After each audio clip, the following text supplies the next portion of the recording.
Chapter 1165. Later that day, Lionel sat in silent meditation. He felt that everything about him was running smoother and faster than it ever had before. He could even feel his innate node far more clearly, so clearly, in fact, that he was shocked he hadn't sensed just how special it was before. His innate node wasn't just a source of a special force, it was more accurately the root of one. If Lionel had to describe it, he would say that an innate node was a step beyond a pure force crystal, maybe several steps, even. What this meant was that an innate node wasn't just a store of force, but it also carried with it the natural force arts one might expect to find in a pure force crystal. The difference was that an innate node's natural force arts were not only far more complete, they were far more layered and complex. Though Lionel had never laid eyes on a pure force crystal, at least not yet, he was absolutely certain of this.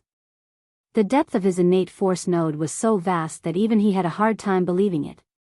He also came to understand that this was where the difference between himself and Elther lay. Elther had access to a force on the same level as Scarlet Star Force in chaotic particle force. The difference was that this was Elther's ability granting him this affinity, whereas Lionel's own was an innate node. Lionel had thought that there wasn't much of a difference originally, just a different road to the same destination. But he realized now that there was a world of difference. Elther would never have access to the same depth of understanding Lionel could gain from his innate node. The world that opened up to Lionel was so large that he was having a hard time deciding where to start. Just to put matters into perspective, from only a cursory glance and look through, Lionel felt that he could build a visualization to aid his path through the fifth dimension, build a completely new magic system, comprehend derivative forces. The possibilities were endless. It felt like he had just been handed the blueprint of a vastly more advanced civilization and now he could benefit by piecing together all of its mysteries. The change was so great that even Lionel was baffled for just a moment. In the past, he couldn't even send his internal sight near his innate node without it trying to destroy his mind. But, now, he didn't have to risk his mind at all. It was as though his innate node was directly speaking to him. Destruction. Visit. For a better user experience, Lionel couldn't have expected that releasing his own baggage would open himself up in this way. It was like the weight of Aina had been a blockage. Or, maybe it was just the act of allowing those feelings to shatter that allowed Lionel to ascend his understanding to a new level. Fascinating, Lionel wondered, did Miguel have this same ability? Could he naturally feel what Lionel had? Or were there complications with the process? Lionel wasn't jealous, he was more so curious. Because if one innate node could bring him such benefits, what about another? He already had the little mink who could snatch abilities from others. He could use the silver tablet to wash away the personalities of those abilities to allow his people to absorb them without backlash. He had the tentacle womb which he already had an evolution path for. If he also began to accumulate innate nodes as well, Lionel's gaze flickered. Maybe he didn't notice it, or maybe he did. But, he didn't even consider what it would take for him to accumulate these innate nodes. Lionel raised a palm, his force flickering and surging. After forming his seventh star, he realized that he had gained the ability to replenish his innate node faster. Unfortunately, this was a fairly useless ability since his body couldn't even withstand using his innate node to begin with. Let alone draining it, he couldn't even use a single % of it. However, now, Lionel realized that his innate node was no longer entirely useless to him either. Visit. For the best no_vel_read_ng experienced the destructive aura that he had subtly grasped alone made his attacks far more potent than they had been in the past. And, now that his senses toward his innate node were even sharper, his destructive aura would only grow. There may very well come a time where Lionel would only have to touch something to make it crumble from the outside, in. His presence alone would cause things to disintegrate. Though the effect would be lesser than using Scarlet Star Force, it was a good replacement while he focused on getting his body stronger. The current Lionel sat outside, near the pool of the hotel. He was in full view of everyone around him, causing him to be the subject of quite a bit of scrutiny. However, no matter how many times they looked over at him, no one could find anything wrong. Is he really all right? Milan mumbled. The 8 of them, including Lionel's grandmother, were all furious. In fact, many of those who hadn't known the details previously were furious for Lionel as well. However, with the man himself acting as though nothing had happened, what were they supposed to do, exactly? You know Lionel, when he cuts something off, he doesn't even look back. Joel said lightly. Raj snorted. Good. It would be embarrassing if I had a harem and Leo didn't. This is the way it should be. He needs at least 3 wives and 12 concubines. I won't let him stop until he has at least that many. Our boy is about to have an elite fuckboy arc. The women of the group looked toward Raj with disdain, but they refrained from saying anything since it was clear that he was just sticking up for Lionel. However, Raj didn't seem ready to let it go. Visit. For the best no_vel_read_ing experience, what are you all looking at? All you women are the same. How many men are you going to turn into the monsters you complain about before you realize that why you are the problem? Joyce suddenly snapped, her fists lighting with force. Are you trying to fight it out, you sack of shit? Oh my, I'm so scared. Raj rolled his eyes. Come bite me. I can't for the life of me imagine why you're called the fairer sex. You're all little demons in skimpy clothing. You ever think that maybe the reason you're all so attracted to the hard exterior of a man is because you're all just as hard on the inside? Come on, come fight me, then. At least in this kind of world you actually stand a chance. Joyce was so furious she couldn't even put her anger into words. Joel and the others felt a headache coming along. They knew the reason Raj was acting like this wasn't just related to Lionel. At that moment, though, Joel's brows suddenly furrowed, a message entering his ears. Joel immediately looked up to Lionel. He knew how sharp Lionel's senses were, there was no way he would miss such a thing. However, he didn't react in the slightest. It was either he was distracted by something, or he simply didn't care. Considering who it was, Joel had the feeling it was the latter. A few of you, come with me. Joel said lightly before going off. Visit. For a better _user experience. Chapter 1166. An odd silence reigned over the atmosphere in a forest just on the outskirts of a Luxnick city. Joel, Franco and Alan stood across from Yuri and Savon, the latter two wearing nervous, fidgeting expressions. In truth, Joel was quite surprised that Yuri had managed to contact them from so far away. It had taken several hours just to get here. If not for Joel being pretty level-headed, he wouldn't have even deemed to come. But, for matters related to Lionel, he was still willing to go so far. That said, it made sense. This was Planet Luxnix, not Planet Viola. Plus, the status of these two was ties to Miel and Aina, so even if it was Planet Viola, it wasn't like they could move about as freely as they wanted. Due to these reasons, they had no choice but to contact Joel and the others from so far away. The surprising part, though, was that Yuri was actually able to accomplish such a thing. It made Joel take her just that bit more seriously. Where is Lionel? Yuri finally asked, somewhat unwilling to meet their gazes. In fact, much of her fidgeting was because she was trying to see if Lionel was coming or not. Yuri had left a small tag on Joel's soul force the last time they met, but she had never been able to do the same with Lionel. So, she had contacted Joel, hoping to contact Lionel through him. But, Joel didn't seem to have come with Lionel at all. This was a problem. If Lionel was truly angry, this would make things even more difficult. Visit. For a better _user experience, of course, this only showed how little Yuri understood about Lionel. Is he that angry? Joel, despite his usual calm disposition, couldn't help but narrow his eyes at these words. What did she mean, is he that angry? Setting aside the truth for a moment, so what if he was? Did he not have the right to be? The fact he hadn't exploded onto the arena stage was a proof of his self-control and nothing else. Joel reached out a hand and put it on Franco's chest, stopping him from snapping. Among the three who had come, Joel and Alan were quite level-headed, but Franco was most definitely not. Joel had made it a point not to take Raj along with them because he would only exacerbate any situation they ended up getting into, but the more rowdy of their group had insisted that at least one of them go because they didn't trust Joel and Alan to say the harsh things when they needed to be said. That said, they knew that this was a gross exaggeration.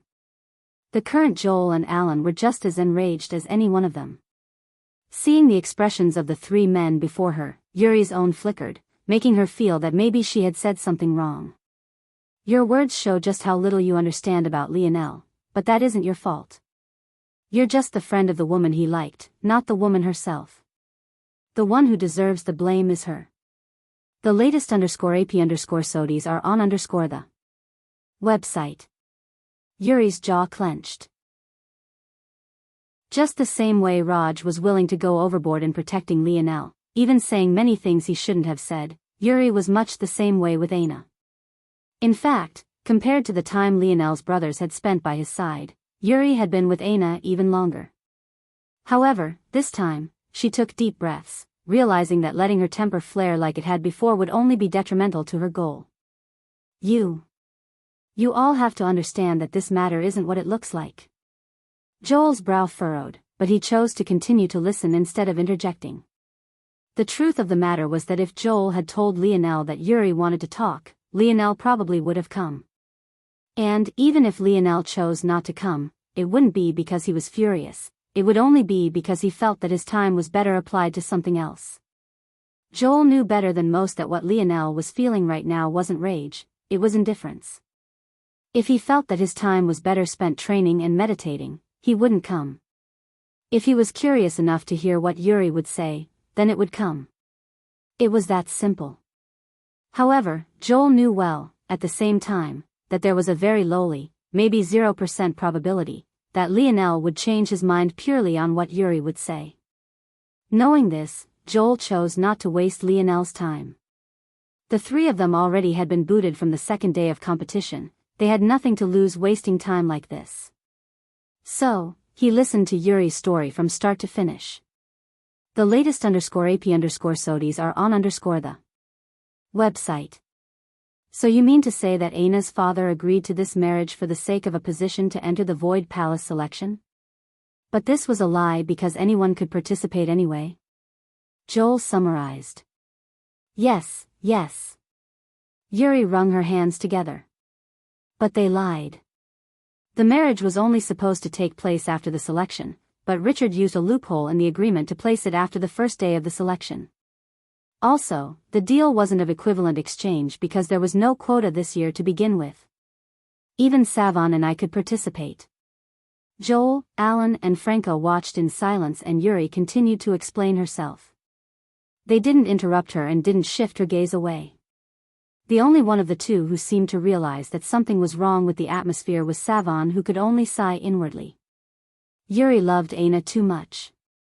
She was unwilling for Aina to take any sort of losses, even if others had to suffer for it. The same way Lionel's brothers thought that Aina was unworthy of him, just how much more so did Yuri believe the vice versa, albeit subconsciously? And what do you want us to do about this, exactly? Joel asked. We have to save her. I saw earlier that Lionel's grandmother is very powerful. If she works together with my adoptive father, can't we kidnap Aina before the wedding? A pregnant silence fell over the forest. Visit. For the best no_vel_read_ng experience. So let me get this straight. Franco began to speak, this time not receiving the interruption of Joel. Your friend wanted to spread her legs for a chance to move up in the world, but now that she's been played she wants everyone to risk their lives to save her from one of the strongest families in the sector. Did I get that right? Chapter 1167. Yuri was stunned for a moment before she suddenly imploded. What the hell did you just say?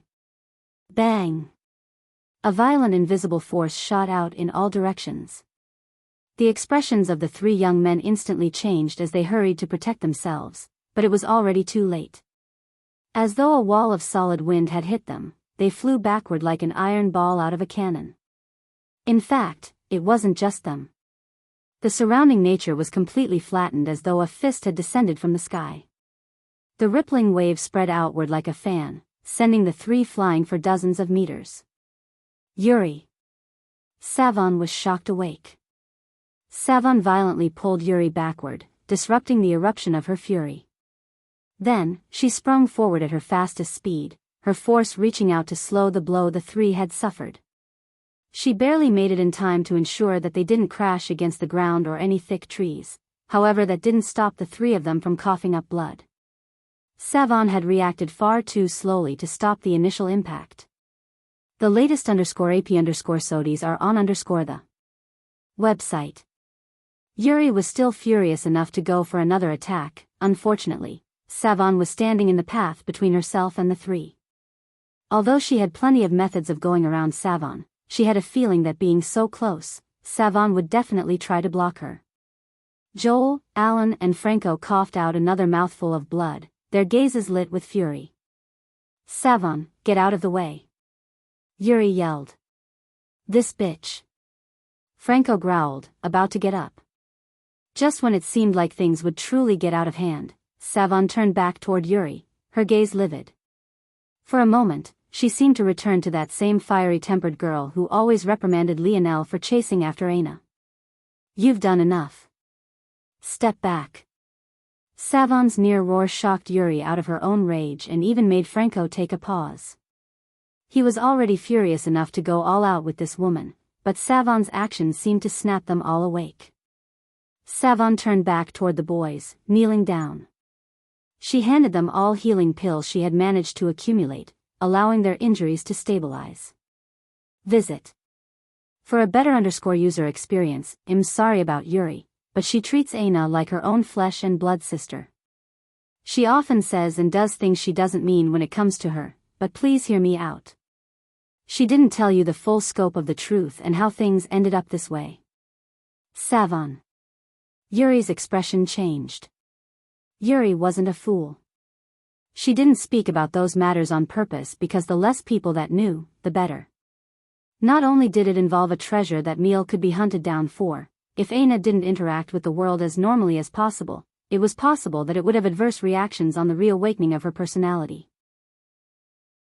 If it wasn't for the fact Savon was so close with Aina and would immediately realize that there was something wrong with her personality, she wouldn't have been told the truth of the circumstances either. Yuri had naively only ever seen things from her perspective.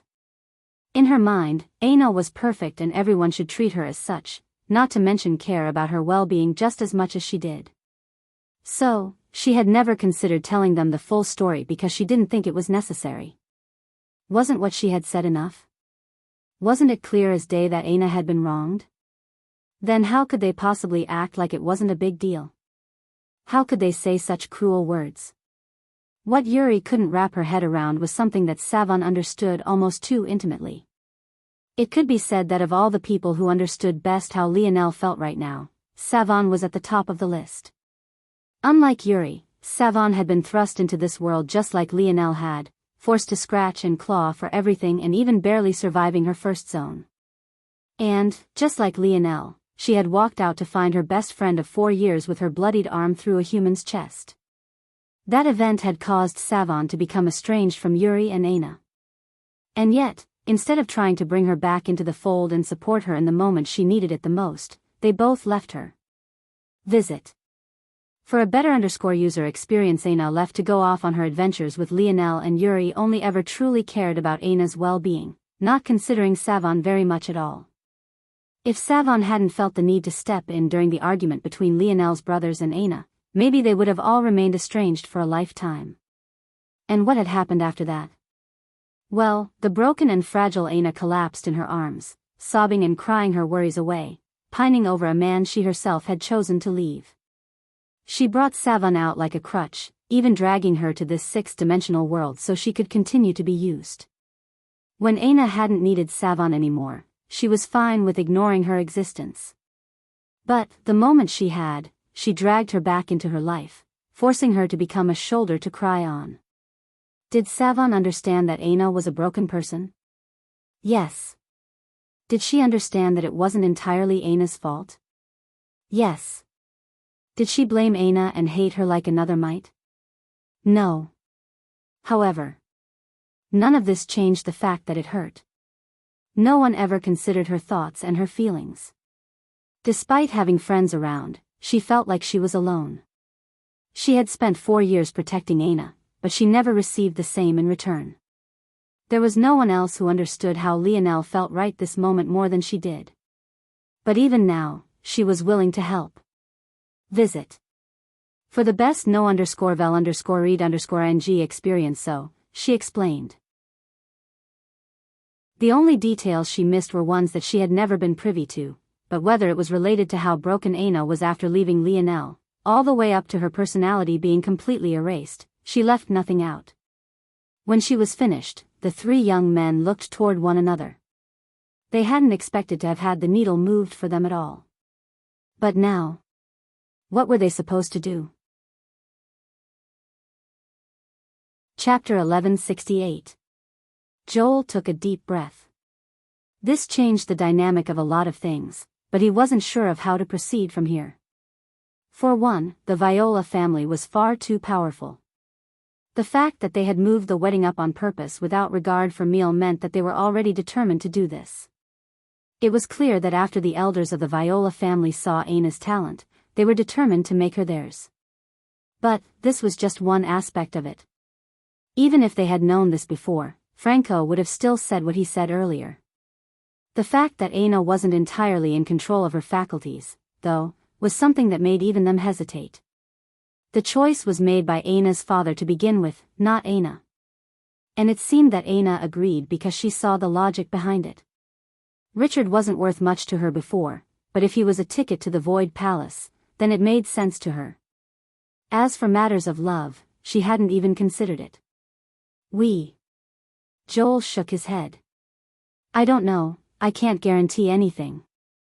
I can only say that we'll speak with Lionel and Granny Roja. Maybe there is something they can do.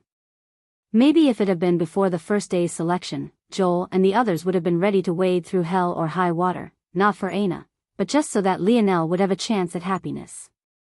The odds a man would be able to get over his first love marrying and lying with another man was minimal at best.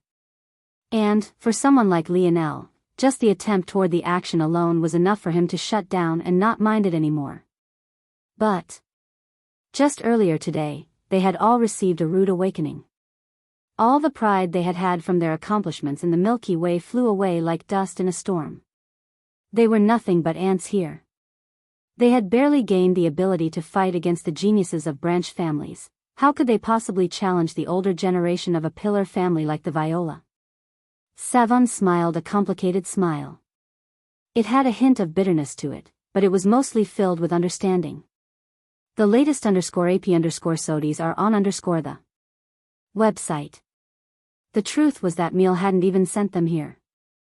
It was Yuri who realized that something must have gone wrong, causing her to come here of her own accord. She knew her adoptive father well and knew that he wouldn't put Aina in danger on purpose. He likely wanted to use Richard, and then when she was accepted by the Void Palace, throw him away. The trouble was that while Meal had spent most of his time training, pining after a day he could get revenge for his late wife, Richard had been embroiled in political schemes since he was a boy. How could Meal outsmart Richard? Richard saw through his plan with a glance and adjusted accordingly. Without the halo of Void Palace disciple around her, Richard had no need to worry about forcing Aina to do anything. And, because he was alone and this marriage had been accepted by the elders of the Viola family, Meal couldn't snatch Aina away openly without being hunted down and killed. This left Meal with very little options and Aina with even fewer. Ultimately, they were all at a loss for what to do. Yip. Visit. For a better user experience, Lionel smiled as little Blackstar raced around his hands, arms and shoulders, messing about with little Tolly. The two still had their rivalry and it only seemed to grow stronger after little Blackstar awoke from his comatose state.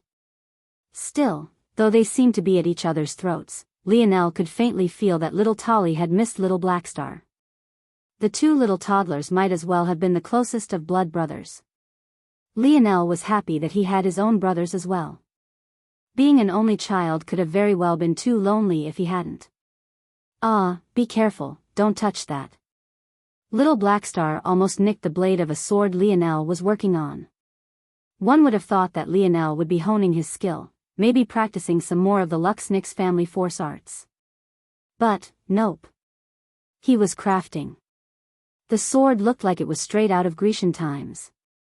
It was quite short, being only about 1.5 feet long. Its body was narrower near the hilt and thicker near its tip before ending at a point, giving it a sleek sort of S-shaped curve. It had a bronze blade and a delicate wood handle that was immaculately carved. But, maybe its most astounding feature was that the air seemed to tremble around it, almost distorting reality everywhere it passed. The latest _AP_SODIES are on the website. Without Lionel even telling him, Blackstar suddenly sensed danger, rolling into a ball and vanishing into space before appearing high in the air. His beady black eyes looked down, his whiskers flickering between apprehension and curiosity. Little Blackstar didn't feel like he would die from that blade, but he definitely felt that he would get hurt. In fact, he felt that he would be hurt even if he used his incorporeal ability. Blackstar was used to being immune to most attacks because he could just displace his body into his shadow world. But, for some reason, that sword seemed to be able to ignore him, even attack him while he was in there. Lionel reached out and grabbed the sword, balancing it on a finger. It's just a prototype, but it's pretty good. Lionel spoke with little Blackstar. If I made weapons like this, it would be good.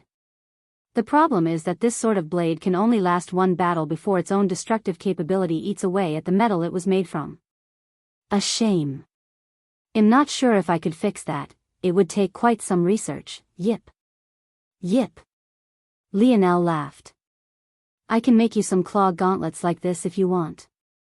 But, they would probably have the same issue. Plus, don't you think you scare your enemies enough? Yip. The latest _AP_SODIES are on the website. Blackstar shook his head furiously. Clearly, the little guy wasn't satisfied. Chapter 1169. Lionel laughed again, flicking his finger and sending the sword spiraling upward. With a dull slapping sound, Lionel grabbed the sword by its hilt and sent it flying forward. A soothing whistle sound filled the air, only to be interrupted by the sound of blade meeting wood. A tree in the distance was directly split in the middle and it seemed that the sword might continue traveling right through it. But, it was at that moment that something astonishing happened. As though it had been burnt from the inside out, the tree crumbled into a pile of ash, collapsing to the ground in a heap. The sword continued into the distance before falling not far afterward. Unfortunately, the ground it landed upon became like an ash land of death. The greenery withered, the rich soil turned to harsh granules, and a crater formed and collapsed, the weakened ground falling in on itself. Lionel whistled, the result being slightly more exaggerated than even he expected. Of course, this weapon was the result of Lionel applying what he had grasped from his innate node. It was just a low-level destruction force art, but the result was quite devastating. Though that was just a normal tree and ground, and the crater wasn't very large, barely 0.5 meter in radius, they were both still tempered by a 6-dimensional world even if they weren't anything special. To have them crumble like that. Well, it spoke for itself. The only trouble was, almost as soon as the crater began to collapse, as though it had used up all its energy, the sword crumbled soon afterward. Lionel didn't even bother to go after it, he knew it was finished. Visit. For a better user experience as he had expected, weapons he incorporated these sort of force arts into would have a short shelf life. He had predicted that they would last maybe one battle, but judging by the result, it might not last even that long. They might be good as a trump card, but as a main mode of battle, Lionel didn't think they could be trusted. On top of this, they were expensive. Just to survive as long as it did, Lionel was forced to forge the sword of the 6th dimension or he had gotten from Patriarch Averon Radix's body. When he had tried the same thing with a 5th dimension ore, it didn't even make it past the production stage. There were, of course, other problems as well. For instance, it wasn't scalable since Lionel was definitely the only one who could craft them. On top of that, they were obviously dangerous. Lionel wasn't sure how easy it would be for others to harm themselves with it. The destructive power is undeniable. I might just need to stick to using it with arrows and maybe bullets if I ever decide to go that route again. The Tier 9 gold bow should be able to handle firing those arrows up to a certain point. The only trouble is, where am I going to find so much 6-dimensional ore? Lionel shook his head. Maybe instead of trying to find such things, he should instead focus on finding ores better suited to withstanding the destruction force arts. Alright, I'll leave this be for now. There's at least a proof of concept. I think I'll turn my attention back to the Luxnix family force art system now. Lionel's mind was like a machine working on the best sort of fuel. Everything was so clear to him, and his minds worked separately and in unison completely seamlessly. He let little Tolly go play with little Blackstar, and he reallocated the minds he had put toward crafting back toward analyzing the ins and outs of this new force art system. One might think that this wasn't worth it. After all, Lionel's mother knew of the Luxnix force art system, yet all of her most powerful techniques used the Camelot magic system instead. So, wasn't it better to focus on the latter? Visit. For a better user experience, but Lionel saw it differently. After speaking with his grandmother and consulting the dictionary, he understood a bit more about the world spirit. The reason why all of his mother's most powerful techniques utilized Camelot's system and not the Luxnix was because she had Earth's world spirit, not the three-pillar world's world spirit, which was divided between the three families. Simply put, his mother had perfectly grasped Camelot's magic system without even trying to its greatest depths. In fact, she was only limited by her current dimension level. When it came to the Luxnix, though, her comprehension was shallow by comparison. Realizing this, Lionel understood that there was still great potential in the Luxnix system. Just when Lionel was about to completely close himself off again, he looked up, realizing that his brothers were all approaching him with complicated looks in their eyes. Lionel blinked. What's wrong with you all? Joel shook his head. He was certain that Lionel already had a guess, probably multiple. But, he still started to speak. Leo, this is how things are. Lionel listened silently, not interrupting even once. His expression wasn't cold or indifferent, he simply looked like he was listening to a friend tell him a story. He nodded from time to time and even hummed in agreement depending on the circumstances.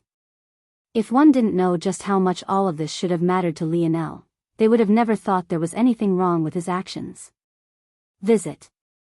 For a better user experience. The decision is up to you. Joel finally said. I'm with you, Cap, Raj supplemented. After hearing the truth behind things, even Raj couldn't help but change his tune. In fact, he felt kind of bad for being so hard on her. But, in the end, the one he would follow would always be Lionel, even if it was at the expense of Aina. Still. Being cursed from childhood, losing your mother, and effectively your father. Dealing with that sort of pain for a lifetime and having your insecurities amplified day after day. Raj couldn't help but be sympathetic. I see. Lionel nodded and remained silent for a moment before continuing. Unfortunately, I have no intention of saving her. All those years ago, Lionel had made his stance very clear to Aina. In fact, he remembered the exact words he had spoken that day. I know you have a heavy burden on your heart.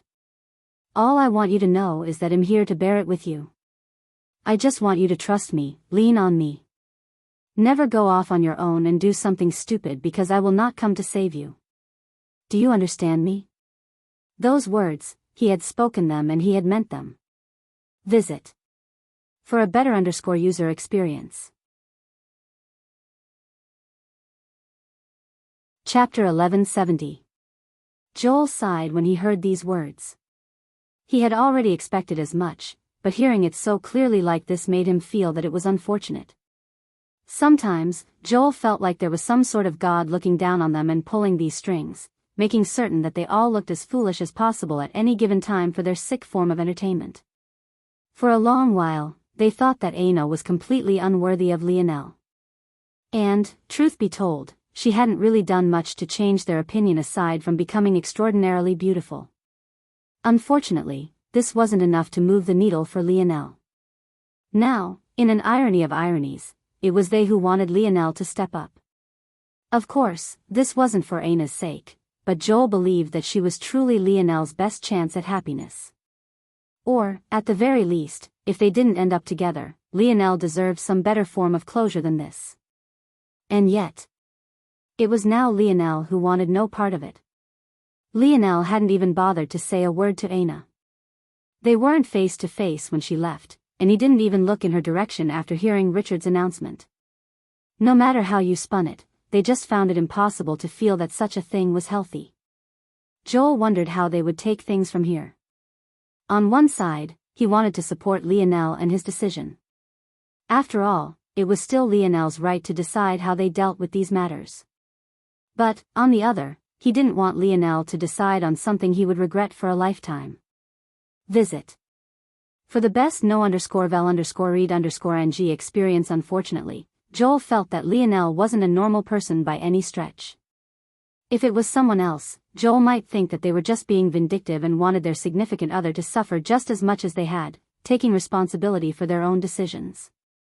But, he simply couldn't find any rage in Lionel's eyes at all.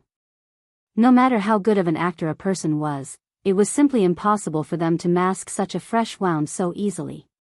Joel never got the chance to make his decision, though. Because Lionel's next words seemed to close off any sort of chance they had. I know that you all might try to do something, thinking it to be in my best interest, but I hope that you won't. Lionel's gaze gained a sincere and patient light to it. I do not want my brothers to risk their lives, and the same goes with my grandmother. I only just began to reform a relationship with her and her body is quite frail now, she's no longer in her prime.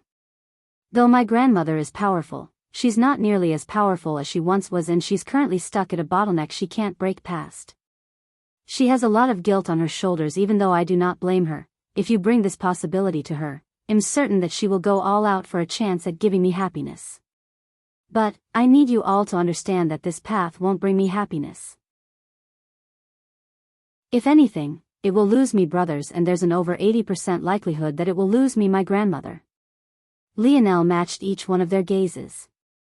He wasn't pressuring any of them, but he wanted to convey his feelings as clearly as possible.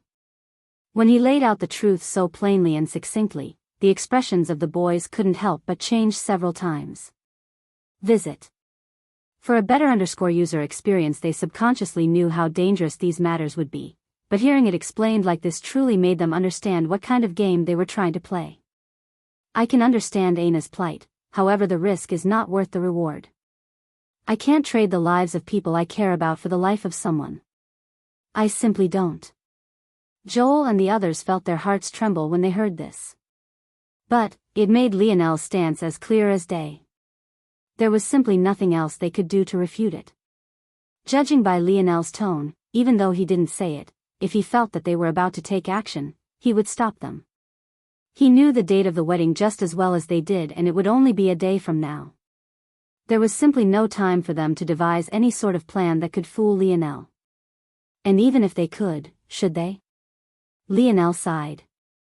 I don't want these matters to weigh on you all, but I can't force it to not either.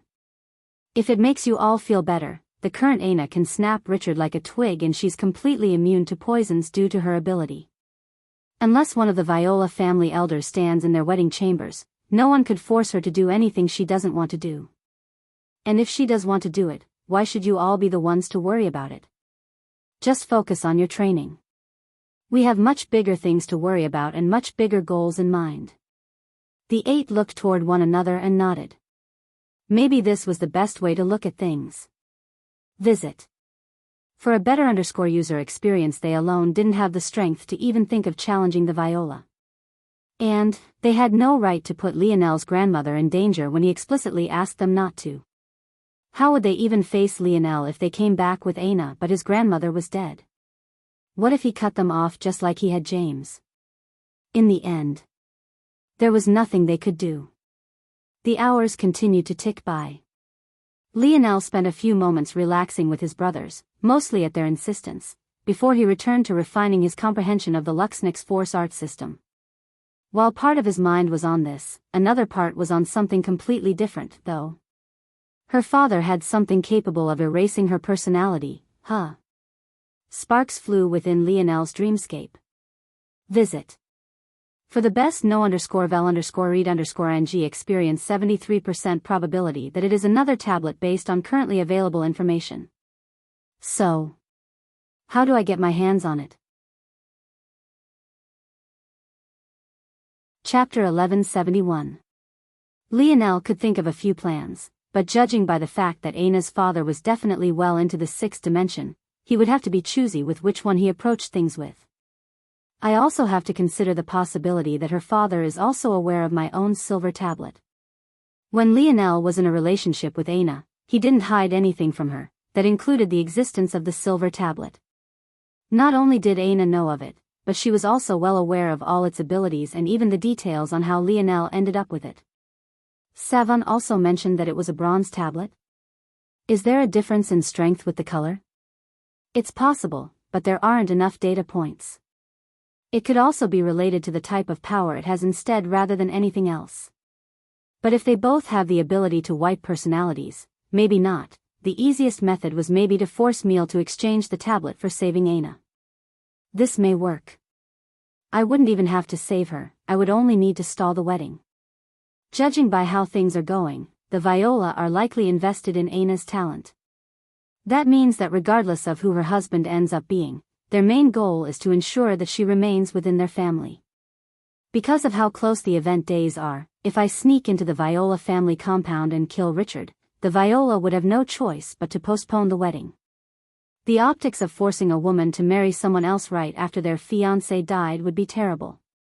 The latest _AP_SODIs are on the website. Of course, there's also the chance the Viola wouldn't care. But, even then, they would still need to wait a day or two. By then, the second day of the selection would begin. Ana would have to participate, so there would be opportunity for her father to snatch her away and bring her to safety. This was the first plan Lionel thought of, but there were a few issues. For one, if it was so easy to get to Richard and kill him, Meal would have probably done so personally already. However, the reason Lionel thought it was still possible was because the Viola family was well aware that they had offended Meal. They would always be on guard against him. The other problem was how Lionel would sneak in to begin with. Yuri and Savon were probably having their movements monitored by now. In fact, if the Viola were smart, they would already know everything about their movements to begin with. They definitely know that Yuri and Savon contacted Joel and the others. That would put them even more on guard and makes things even more difficult. Seems like it's not worth it. The risk-to-reward ratio wasn't there. Lionel refused to put his grandmother's life in danger, which meant he would have to do it himself. And though he was confident, he wasn't foolish. Not only was there a high likelihood he would die while the Viola were on alert, but the reward in return was likely not to be worth it. If the bronze tablet was just a weaker replica of his silver tablet, he would gain nothing from this. Visit. For the best no_vel_read_ng experience in that case, we need to minimize the risk more. Ana's father should be present during the second and third days of the selection. I think I can modify a force art technique of the Luxnix into a perfect tracker. By then, I can just deal with him and take the tablet away when I'm strong enough. It probably won't take long. Lionel's force surged, forming delicate tendrils. Soon, a spider the size of a fingernail appeared on his palm. It scurried around under his control before touching Lionel's spatial ring and vanishing within it. Lionel closed his eyes and made some quick calculations. Several problems need to be fixed. First, I'll modify the shell of the spider. It needs to be more transparent to the point where any light that touches it goes right through. Alright, I'll adjust this point here. Though it won't be perfectly invisible, it won't be a problem under my control. The second issue is that crossing the spatial barrier of a treasure weakens it considerably. That cuts down the effective range significantly and it would deteriorate to nothingness in just a few days. I'll have to change the base element of the creation into the spatial element and have it fuse with the spatial force of the ring, creating a sort of symbiotic relationship. That way, so long as the ring lives, the spider will live. The solution to the second problem should also fix the third. So long as the spider and ring become one, the ring itself will become a beacon and signal only I can see and hear. Perfect. Lionel sat in silence for several moments, his calculations finishing in rapid succession. The latest _AP_SODIs are on the website. His eyes opened and his dream force surged once more. This time, it almost looked as though nothing at all appeared on Lionel's palm. But, even if you looked closely, it almost looked like a droplet of fresh water. It was only after Lionel activated the second awakening of his wisdom branch and his eyes sharpened that he could see the beautiful crystalline body of the little spider. Excellent. I should be able to pick out Aina's father based on the energy signature of the Brazinger family when the time comes. I've seen and met enough of them. Lionel nodded to himself and didn't mind this matter anymore. So long as he and Meal were on the same planet, he would be able to find him with this method. As for the matters with Aina, he no longer needed to worry about them. Whether she got married or not had nothing to do with him. The minutes turned to hours and then days. Soon, it was the surprise event many had been waiting for, and the marriage union of Aina Brazinger and Richard Viola was here. Those who had gotten themselves a place in the arena soon began to appear in the Viola estate one after another. If it wasn't for the fact that many other sectors were also having their selections now, they would have likely sent representatives of their own as well. The grand event was beginning. The latest _AP_SODIs are on the website. Lionel, however, was in his penthouse suite, having finally begun to take his rest seriously.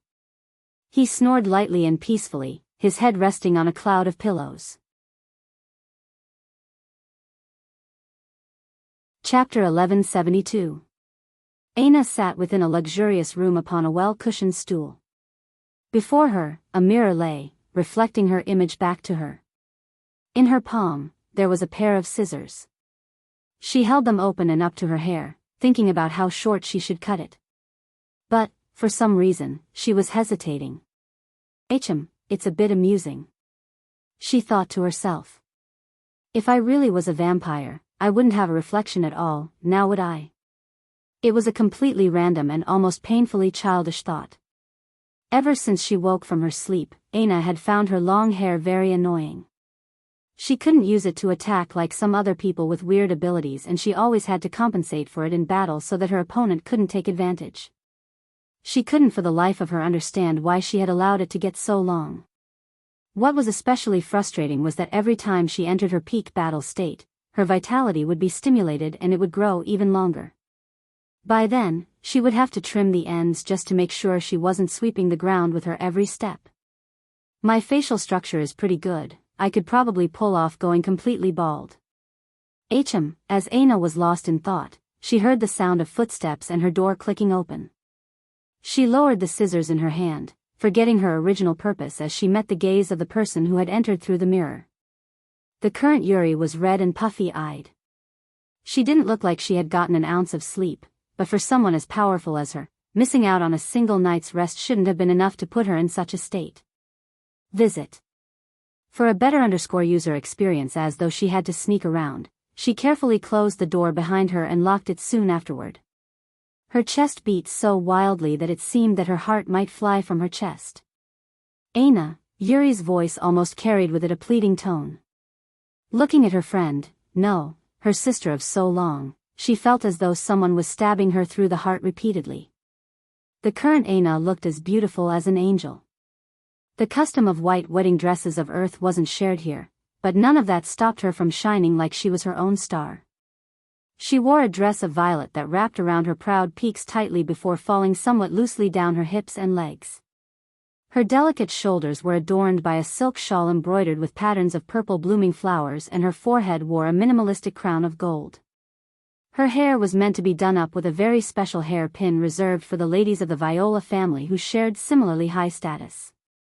This job was to fall into Yuri's hands, but judging by her appearance, she wanted to use this chance to speak of something else entirely.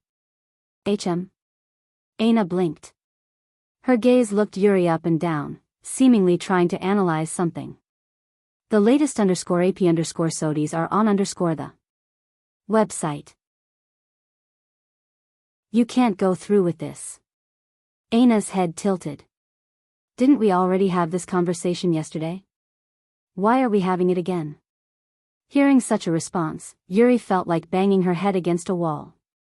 She knew that she shouldn't be doing this. She should be allowing Aina to stumble and fall on her own, just like one would in real life. Only this way would she be able to rebuild her personality the way it had been before. But Yuri just couldn't accept this. Aina was her treasure, the one person she respected to the depths of her soul, maybe even more than her own adoptive father. She had watched Aina go through so much as nothing more than a little girl. She couldn't stand the idea of her image and sense of self being tainted in this way. Plus, who went through life without receiving any sort of advice? Miel knew of the danger of Aina not reawakening to her true self soon enough, so he took a hands-off approach, trying to expedite Aina's growth by allowing her to maneuver through situations alone. But then hadn't he been forced to step in due to the Void Palace anyway? Everything was a mess. Everyone seemed to be trying to do their best with what they were given, but life and circumstances kept forcing them to trip and fall. Aina, Yuri said with more urgency. If she couldn't get Aina to agree, any sort of escape plan was meaningless. If the person in question didn't cooperate, any small chance they had was nil. Visit. For a better user experience, the truth was that Yuri knew it was helpless. After 2 days, they had no plan. Miel hadn't said anything to her. She had contacted Joel again only to learn that Lionel had refused, and now there was no one but her and Savon. In fact, if it wasn't for Savon stalling the other maids, she wouldn't even be able to be here to speak to Aina alone and give it one more try. Yuri, I know you worry for me, but there is really no need. The likelihood of escaping the Viola is near zero, and even if we do, we'll be hunted down. The only escape would be getting accepted by the Void Palace. But why would the Viola allow me to continue to participate if we somehow manage to escape? It's one thing to run away, but if there's a location they know we have to be at, what good would that do? Aina's words had suddenly gone from overly childish to coldly calculative. Yuri grit her teeth. At least do what I asked and speak to Lionel through me. If you have his grandmother's help, there'll be little the Void Palace can do to stop you from participating. Aina looked toward Yuri as though she was looking at a naive little baby. Didn't you see how the Luxniks treated them? If Richard asks a favor of the Luxniks, do you think she could stop the combined might of the Luxniks and Viola all on her own? Plus, I've already said I won't contact him. Why not? Yuri completely lost her cool, unable to hold it back any longer. This isn't the time for pride. This is your life we're talking about. Visit. For a better user experience, Aina shook her head. Because he's a man of his word. He said he wouldn't come, so he won't come. Yuri felt that all her air had been forcefully pulled out from her body as she fell to the floor. Chapter 1173. The hall the Viola had chosen for the wedding wasn't much of a hall at all. There was no ceiling and the ambience was only enclosed by tall pillars holding up nothing more than the sky. The grass was a fantastical shade of violet, the waters shared a light shade of pink, and the trees in the surroundings all had white bark and delicate silver leaves. The picturesque scenery seemed like it was pulled right out of a fairy tale. Even with the thousands of guests present, with even more still coming, no one seemed willing to ruin the sheer beauty of it all. The conversation filling the air was often quite benign and uninteresting. But, of those that were worthy of note, many revolved around this curious turn of events. The marriage of a crown heir was most definitely worth at least this much fanfare. The trouble was, there actually wasn't enough of it. For an event of this scale, it should have been announced months ago. Pillar families and organizations from across several sectors should have made an appearance, and the wife in question should have been a well-known figure for ages. After being blindsided by this information, many began to look into this Aina Brazinger character, and her background only made them more curious. She was the daughter of a vassal of the family, but it wasn't an eternal vassal, but rather a first-generation one. This was quite surprising. Outside of this, she didn't seem to have any other background. Her mother was unknown and presumed dead, while her father was quite low profile. The only standout feature, aside from her overwhelming beauty, was her merits in clearing zones. Unfortunately, information on this was quite scarce and guarded. Though, this made perfect sense. After all, the highest-rated zone Aina had entered for the sake of the viola was one related to the Silver Empire. This was obviously information she kept close to herself, and whatever she was forced to disclose was kept well by the Viola family. The only reason everyone didn't assume that Aina was a flower in a vase, picked out by Richard because of his lust, was because her performance during the first day of the selection had spoken for itself. How could any of them look down on what they had seen that day? Visit. For a better user experience that said, this didn't stop those with nothing better to do from placing her firmly atop the list of this sector's beauties, a list that contained women who hadn't moved their positions in several decades. On this list, there were princesses of families, famous entertainers, and even the spouses of some of the most powerful men of the three-pillar sector. And yet, she was placed number 1. Among the growing crowd, Gradier sat in silence. Every so often, someone would send him a look of disdain or pity, but he simply pretended as though he hadn't seen anything at all. Ever since he lost the battle for Crown Heir, he had been fairly silent. He didn't reprimand his younger brother for being his Achilles' heel, nor did he snap. He continued about his business as though nothing had happened and like he hadn't lost something he had spent his whole life working toward. Today, he sat at a wedding that may very well should have been for him had things not gone the way they had gone, but he continued to respect the rules of etiquette and took his loss in silence. He too had participated in the selection and managed to get a spot on the second day, but so had many other members of the Viola family. There was nothing special about his achievement and it flew under the radar as usual. He was never as calculating as Richard, but he was a man with his own pride and he would continue to act as such. The inflow of people began to slow. The number of invitees was easily pushing 10,000, making this a truly grand event. They all took their seats and began to wait patiently, their eyes sparkling as they laid eyes on the large purple lily that stood upon the large platform ahead. It had veins of gold and shimmering petals that swayed gently in the wind. It was the perfect centerpiece for such a grand wedding. Visit. For a better user experience and then, the delicate sound of music began to play. In a separate location within the Viola estate, the atmosphere wasn't nearly as lively or beautiful. The lights were dark and the air was especially heavy, the scent of blood and sweat leaving a thick stench in the air. Standing tall, there were 4 men. Of them, 3 were well into their middle ages and the last was a youth just entering his prime. Among the 3 middle-aged men, 2 seemed particularly subordinate to the last, but this didn't change just how powerful they were individually. Without fail, all 4 of these men had flickering violet irises, carrying with them a depth of amethyst that danced between the vibrant color and the shade of black. Of the 2 weaker middle-aged men, one was particularly tall, his chin, jaw and cheeks covered by the shadow of a short and scruffy beard. His posture would remind Lionel of Hephaestus and he seemed to contain the same hidden explosive power within his limbs. The latter was quite fat and stocky, having such a large belly that one would have trouble understanding just how he walked through doorways. However, rather than jiggling, his belly was like a bronze cauldron, hardly shifting at all with his movement.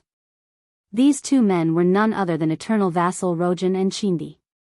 And that made the identity of the last all the more obvious. The strongest of the eternal vassals and the right-hand man of Patriarch Viola. Eternal Vassal O'Brien. The latest _AP_SODIes are on _the website. And yet, right this moment, they were all gasping for breath, their bodies beaten and bloodied, many of their bones broken, and standing amongst a litter of corpses around them. To think that even after being schemed against to this extent, poisoned, trapped within a formation designed specifically for him, and sapped of his right to gather force from the atmosphere.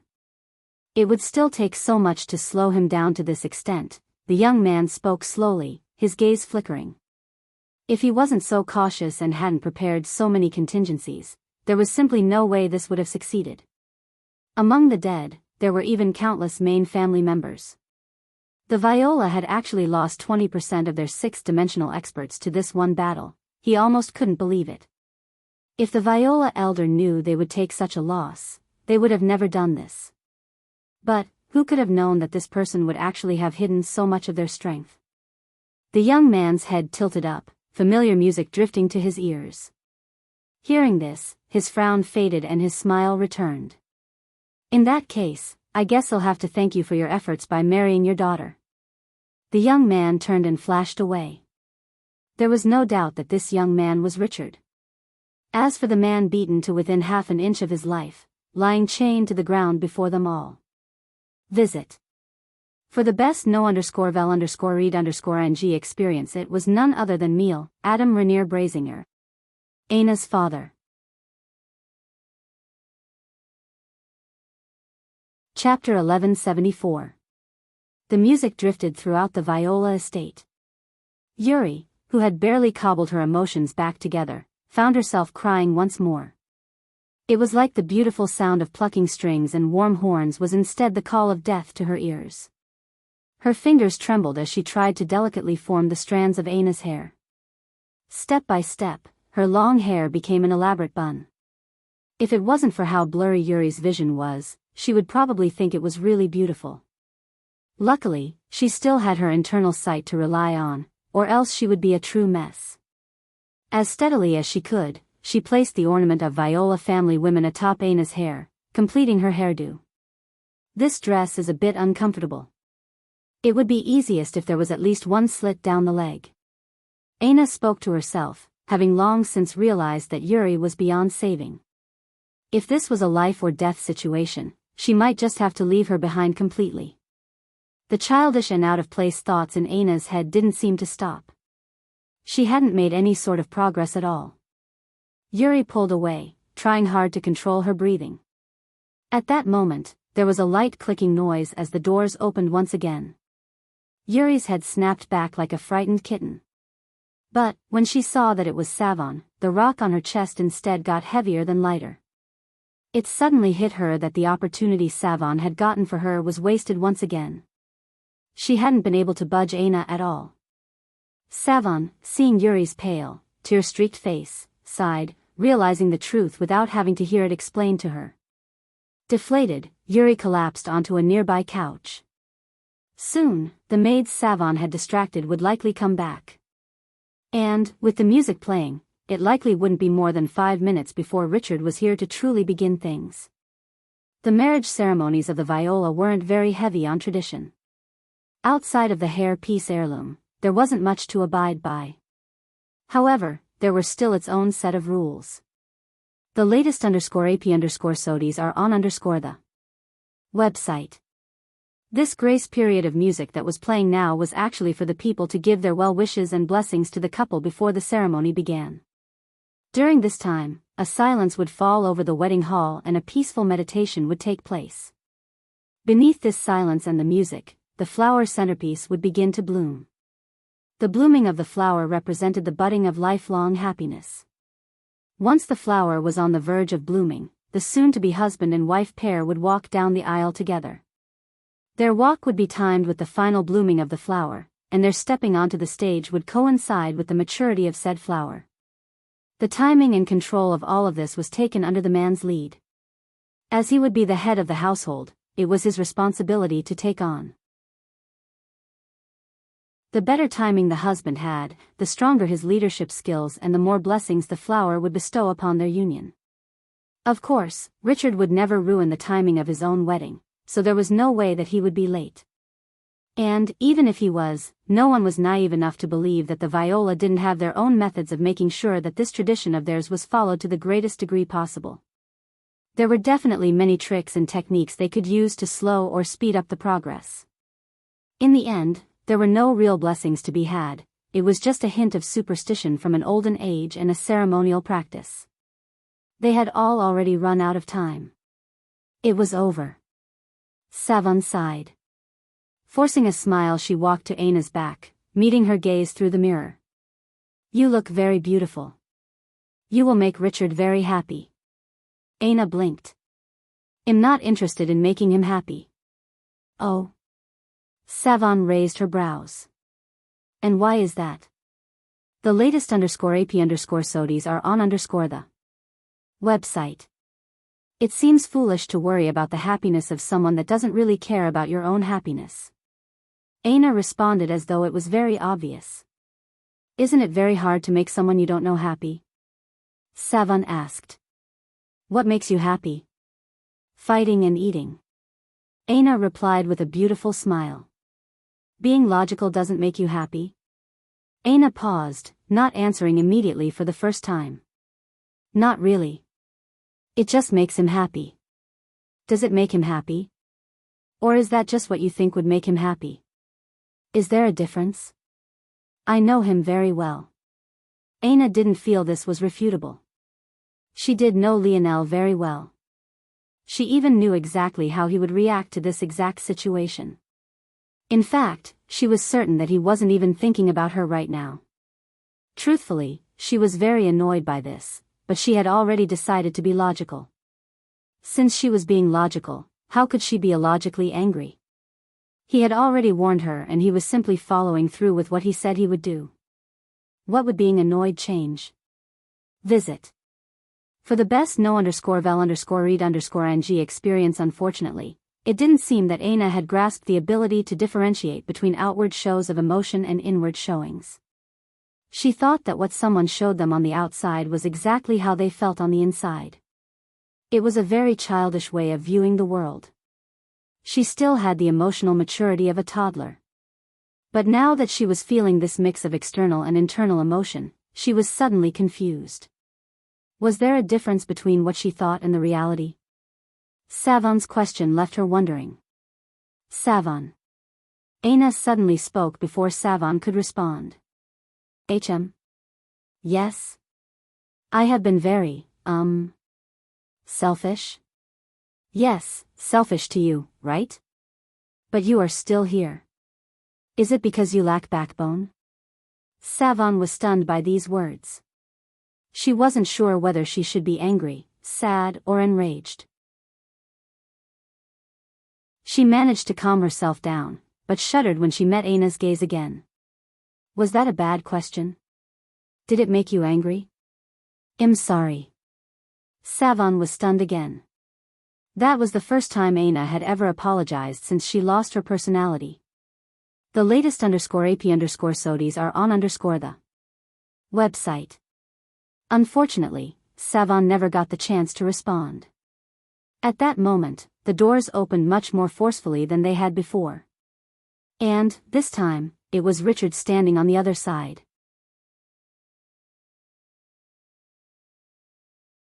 Chapter 1175. Richard looked nothing like a man who had just been standing at the scene of a bloody crime. His robes were a deep violet, almost black, embroidered by a deep dark gold color.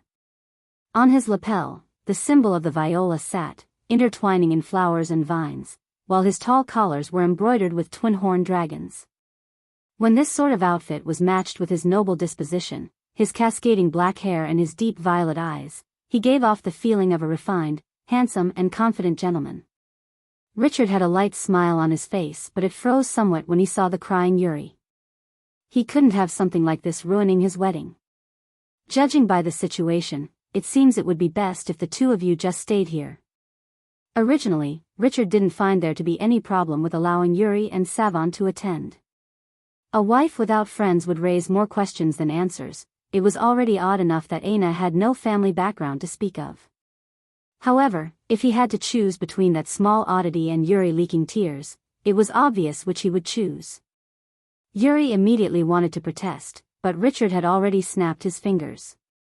Several of the maids, one of whom had 6-dimensional strength, came forward. Seeing such a scene, Richard couldn't help but feel a bit of heartache. It was a good thing that the three-pillar galaxy had been at peace for a very long time now, or else the Viola family might very well fall due to this choice of theirs. Losing 20% of their 6-dimensional forces in a single sweep was absolutely unheard of. Even now, Richard could hardly believe it.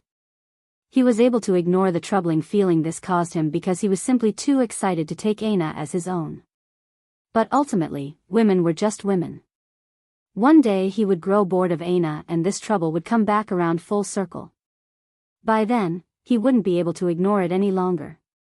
The latest _AP_SODIES are on the website. There was good news, though. They had managed to capture him alive, so they could more easily control Aina in this way. Also, there was definitely something special about Meal and his blood. It was even possible for them to strengthen their lineage factor in the future. Should they succeed, it would all be worth it. It's fine, the area was too closed off. We should be able to keep this a secret for at least a decade. By then, we would have already recovered. Seeing that the maids had come back, Yuri and Savon could only accept their fate in silence. Aina, it's time. Richard's expression softened. Aina nodded and stood. Due to her current stature and the shoes she wore, she was even a small hint taller than Richard now, something that made his lip twitch. But, he buried it deep within. Today was his day, he wouldn't let anything stain it. Hold on a moment. Richard frowned, but Savon continued to speak quickly. It's just a small adjustment. I only want to wish my friend good luck and fortune. Savon appeared before Aina and helped her to fix the last wrinkles of her dress. Do you really want to know? Savon asked. The latest _AP_SODIES are on the website. Aina blinked before remembering what they had been talking about. Then, she nodded. My grandparents died. My parents died. My siblings died. I tolerate the things you've done to me. Because I have no one else. So yes. I guess I am lacking backbone. If I was more like Lionel, maybe things would be easier for me. Aina remained silent for a long while. No one else. Savon let Aina go and returned to the couch to sit by Yuri's side. In silence, Aina walked out of the room with Richard by her side. She shuffled forward in silence, seemingly not hearing the small attempts at conversation that he was making. We will have to wait until after the selection for our honeymoon, but I have amazing things planned. You must not have seen a lot of the dimensional verse yet, right? There are all sorts of extraordinary places. For example, in the Murata sector, there's a world formed entirely of a thick mass of water. Its ice caps have such a dense amount of water force that when it snows, it precipitates force crystals. Every 10,000 years, after enough accumulation, it will enter a blizzard state where the entire planet becomes encased in a thick layer of ice. If you're lucky enough, there's a chance that it could snow pure force crystals. Richard continued to babble on, but when he looked toward Aina's side profile to catch a glimpse of her otherworldly features, he almost snapped. She wasn't paying attention at all. Visit. For a better user experience, Richard had always been good at controlling his emotions, plotting and scheming in the background. But, with the months he spent trying to court Aina, only for her to insult and belittle him at every turn, his patience had long since been wearing thin. He was truly about to snap, but his reason took over once again. Taking deep breaths, he closed his eyes. Soon. It was then that Aina suddenly spoke. You have the smell of my father's blood on you. Richard's gaze flickered. But, he had just calmed himself, he wouldn't lose it again so quickly. Since you know, then there's even less to talk about. Be obedient and he will be fine. Step out of line, and he won't be. It's that simple. You believe that I care for his safety enough to do every and anything you say? Usually such a question would have some sarcasm laced into it, but Aina's tone was indifferent and almost spoken as though she was genuinely asking. Richard's expression couldn't help but change after hearing this. This wasn't how things were supposed to go. My father has always raised me to be a weapon to seek revenge for my mother. Anything that compromises that isn't something that he will accept. Even if he dies, so what? Do you think that this is enough to control me? The latest _AP_SODIES are on the website. Aina's gaze finally turned toward Richard, but when their eyes met, the latter felt as though his soul had left his body. The cold chill and the scent of death had practically grabbed onto his nose. Aina looked away just as quickly. I am doing this so that I can go to the Void Palace. At the same time, you will receive the social credit of being my husband, not to mention a stake in my future. Don't do unnecessary things and make me look down on you even more." Aina continued to walk forward, her gaze becoming somewhat vacant once more. She still couldn't quite grasp Savon's meaning. But it should have been simple, no?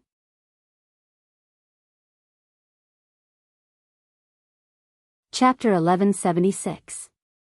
Richard stood almost frozen. Had he just lost 20% of his sixth-dimensional experts? For no reason? Aina's mind wandered. This time, she didn't need to hide how she was feeling. It was surprisingly easy for her to separate out emotion and logic when it came to her father. Of course, she lacked the emotional maturity to truly understand why that was. It could have been because her father had always encouraged her to do so. It could be because her father simply didn't mean as much to her as he should have. It could have even been because the weight Lionel held for her was even heavier than that of the man she shared so much blood with. The truth was that with her personality gone, many of the baggage and emotional scarring that came with it had vanished as well. The good news was that this had allowed Aina to heal from many things. Of course, the bad news was how these series of events was playing out. To Aina, she had always attached a lot of this baggage to her father, but most of it wasn't love. It was duty, it was respect, it was an unwillingness to let him down. But on the list of emotions she attached to her father, love was very, very far down the list. When Aina lost her personality, she essentially lost the ability to contextualize her memories. The things that weighed of heavy importance were often things she had the most and fondest memories of. But, with how long it had been since her father left her side, how could she have many of him to begin with? The result was this. The latest _AP_SODIs are on the website. Aina didn't feel worry, sadness or anger. She hadn't even asked how her father was doing or if he would survive the beating they had likely given him. Maybe if Emil could peer into his daughter's mind, he would realize that he had faltered somewhere along their path. As for exactly where, it would be up to him to grasp and understand this. That said, Aina herself was hardly considering this at this moment. As they walked through the Viola estate, following flowery reefs and paths of delicate rose petals, her mind seemed to be somewhere else entirely. No one else. According to Aina's memories, she had felt like Savon had for a very long time. In fact, she had felt it for longer. There was a period in her life before her father returned with Yuri that she was completely ignored. The orphanage system of the Ascension Empire was very good. No children were starved or abused, at least not in the normal way. There was no yelling from their overseers and there was always food on their plates. There were even plenty of opportunities to have fun and live life. Unfortunately, being adopted was something that almost never happened. With the advancements in medicine, sterilization or impotency was practically non-existent. Even in the people that it did, the treatments were fast, affordable and easily administered, as was most healthcare beneath Emperor Fox rule. Visit. For the best no_vel_read_ng experience, of course, there were still kind-hearted couples, not to mention same-sex couples, who had it within them to help or start families for themselves. But, each of these had hurdles of their own. In the case of same-sex couples, the options for surrogacy and sperm donation was so high-class that many would choose to have their own children anyway. Surrogacy didn't even need a living human anymore and would only need an egg donor, while the gene analysis exam ensured that any and everything was known about the sperm and egg donors. Then there were the kind-hearted couples, heterosexual or otherwise, who thought to adopt as a good deed to society. The first issue was that the foster care system of the empire was so good, that often the treatment of the children was even better than what these kind-hearted couples could provide, so much of the incentive one might have was not there. Then there came the issue of class disparity. Those on the surface of Earth were often too busy trying to maintain their status into the future generations to worry about adopting, while those on Paradise Islands often lacked the resources to even begin the process. Then there was the biggest and largest issues. The fees that came with adopting a child depending on their gene analysis exam varied wildly.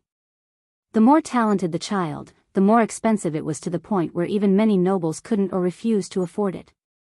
This was done on purpose by Emperor Fox. Children wouldn't understand the underlying system. All they would understand is that their government cared for them since they were children when their parents couldn't and even when no one else wanted them.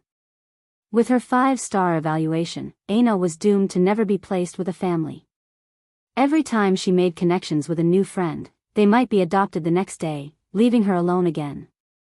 The latest _AP_SODIs are on the website. She closed herself off and focused entirely on her training. She had no one else but herself. Until her father returned with Yuri, giving her a sister and confidant that she had always wanted. But her father didn't spend any time with her, leaving her soon afterward to vanish toward parts unknown. But Yuri never truly treated her like a sister. To Yuri, she was more like a master to serve and cater to. She took care of all of Aina's needs, but it just wasn't the same. Aina knew it wasn't Yuri's fault. Aina was human but Yuri wasn't. The way the latter viewed and interacted with the world was very different.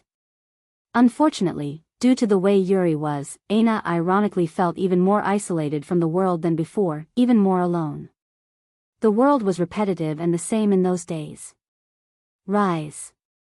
Go to school. Study. Train. Eat. Sleep. And repeat. Until, that is, she finally reached the end of the foster care program and was allowed to go to high school along with everyone else. Visit.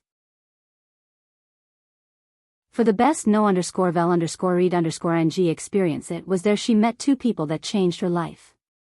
Lionel and Savon.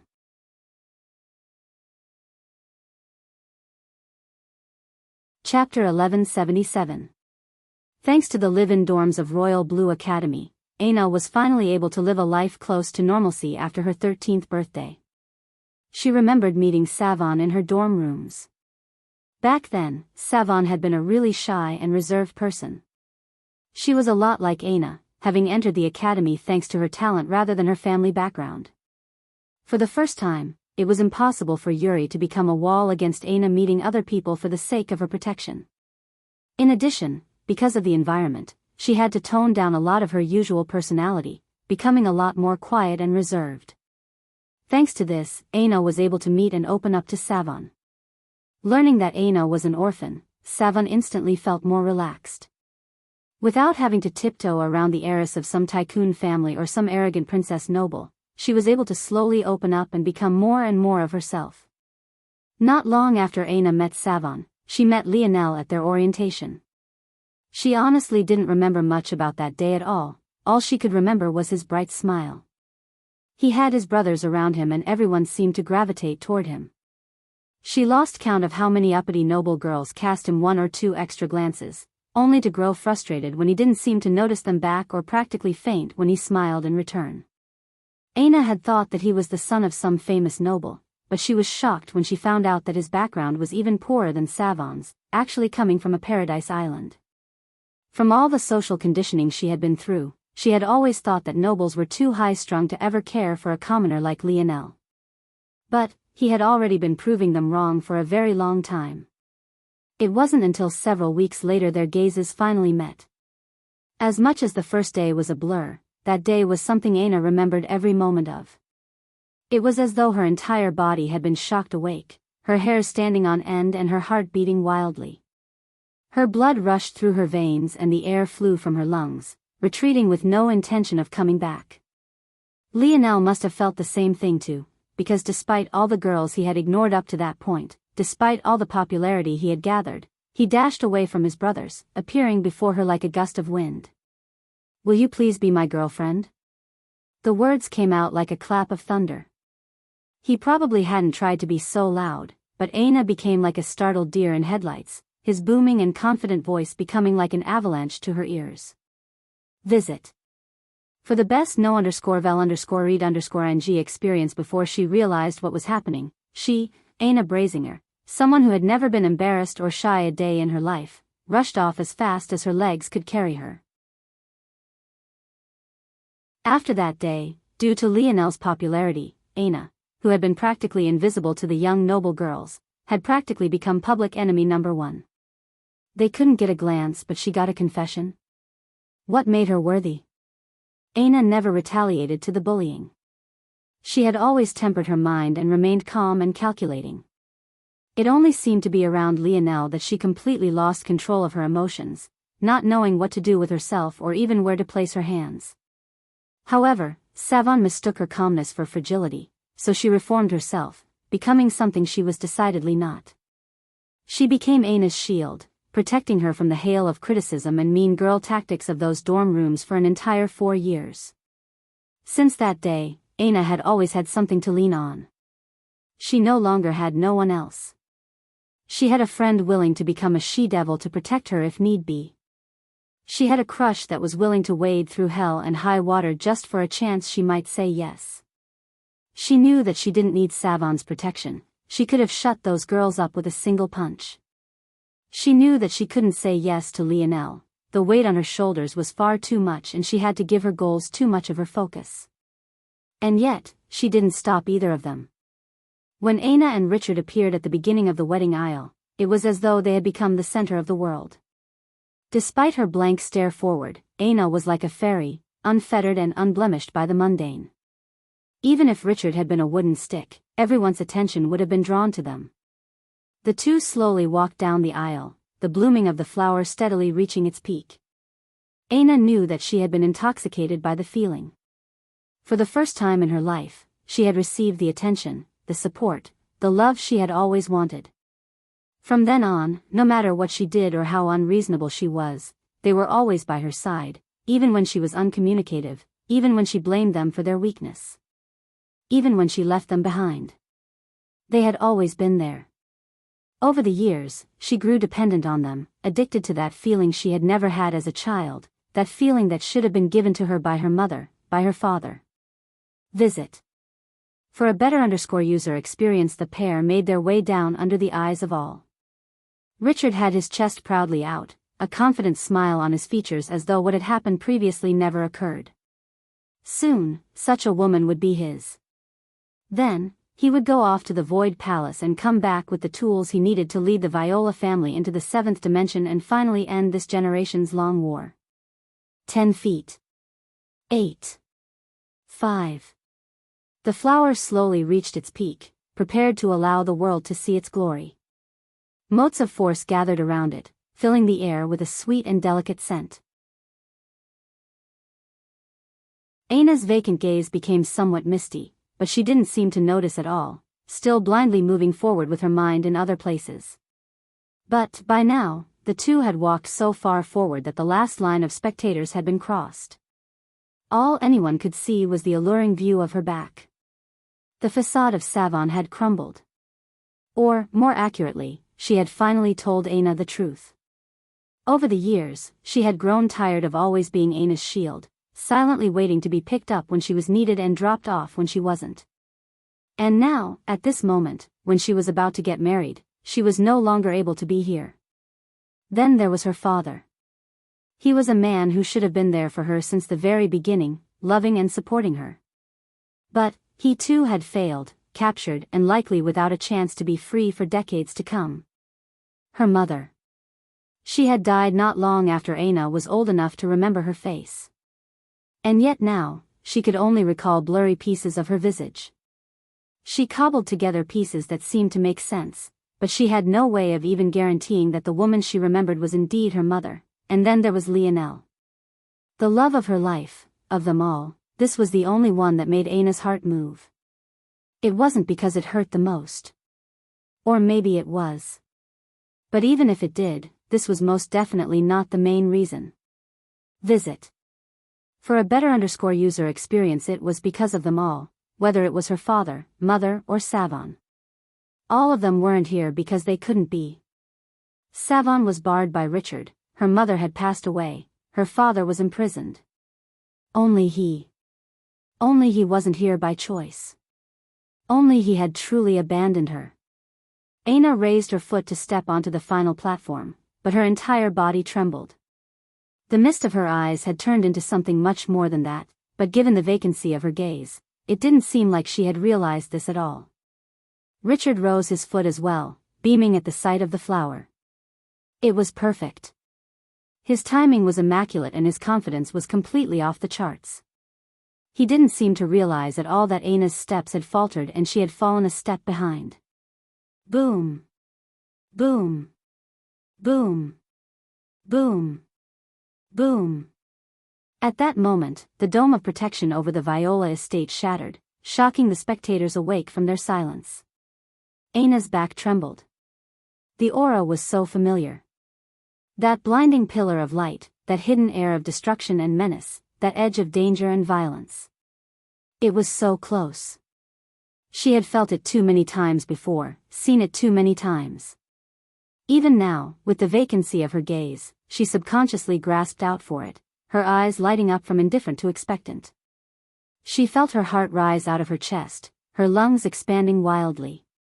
Her blood rushed beside herself and her paling features were flushed with color in an instant.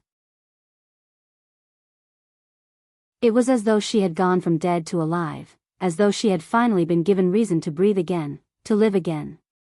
Her head snapped backward, her gaze shooting up into the skies and landing on the figure.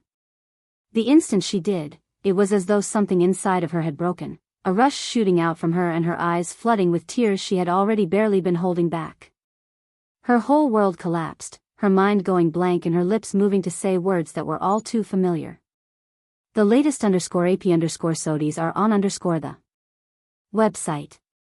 You're not him. In the skies, Miguel stood on the back of a golden phoenix, his hands clasped behind his back. Kill.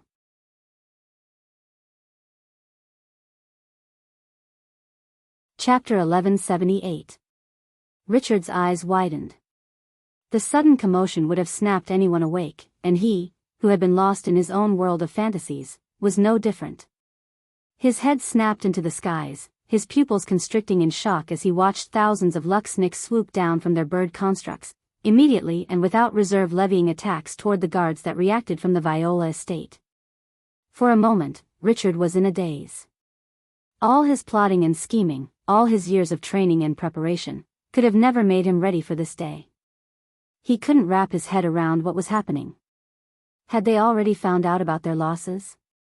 That was absolutely impossible. Richard had been discreet and as careful as one could be. On top of this, that battle had just ended. How could there possibly have been time to assemble such a contingent? If even that wasn't enough, had this been knowledge the Luxniks used to act upon, the Montecs would have definitely jumped aboard to take advantage as well. Everything pointed toward the fact that the Luxniks had been planning to do this from the very beginning. But Richard truly couldn't understand where their confidence came from. If the Luxniks weren't aware of their 20% loss, then why would they ever take this risk? The three families had always been neck in terms of strength. Launching an attack like this would only cause suffering on both sides and leave the Montecs to benefit from the ashes left behind. What Richard had no way of knowing was that the balance had been broken long ago. In fact, the balance had been broken 3 generations ago and it had only continued to tip in favor of the Luxniks. Just a single generation ago, they had already had strength to rival both the Montecs and Viola combined. And now, even though this generation had yet to fully mature, they had lost their patience and begun to bare their fangs. Seeth. What is the meaning of this? Visit. For the best no_vel_read_ng experience the booming voice of the Viola family patriarch boomed. The 6-dimensional existences of the Viola hadn't even had time to catch their breaths and restore their paled faces when they were forced to come out once again. Seeing such a scene, the Luxniks were visibly stunned. They had no idea what could have happened to put the Viola in such a sorry state before the battle had even begun. But, soon afterward, they laughed uproariously. To the arrogant Luxniks, wasn't this just a sign of how correct their ancestor had been? They had patiently waited 3 generations, biding their time and pretending to be equals with this trash. And the day they finally stepped out, ready to bare their fangs, the gods smiled down on them. How could the sharp internal sight of the Luxniks possibly miss something so blatantly obvious?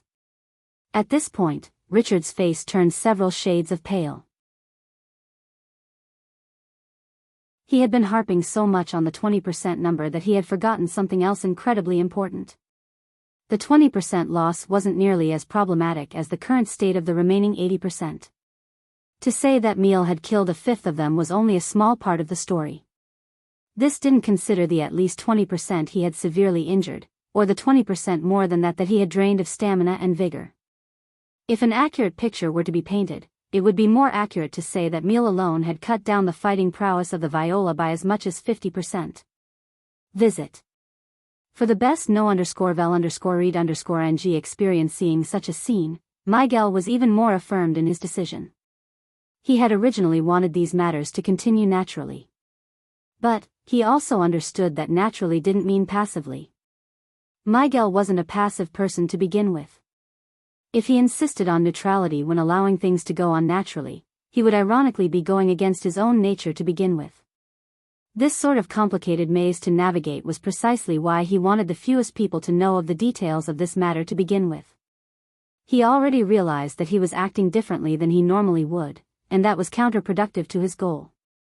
To Miguel's mind, there was still only a possibility that the prophecy spoken of on the tablet spoke of a union of marriage between himself and Aina.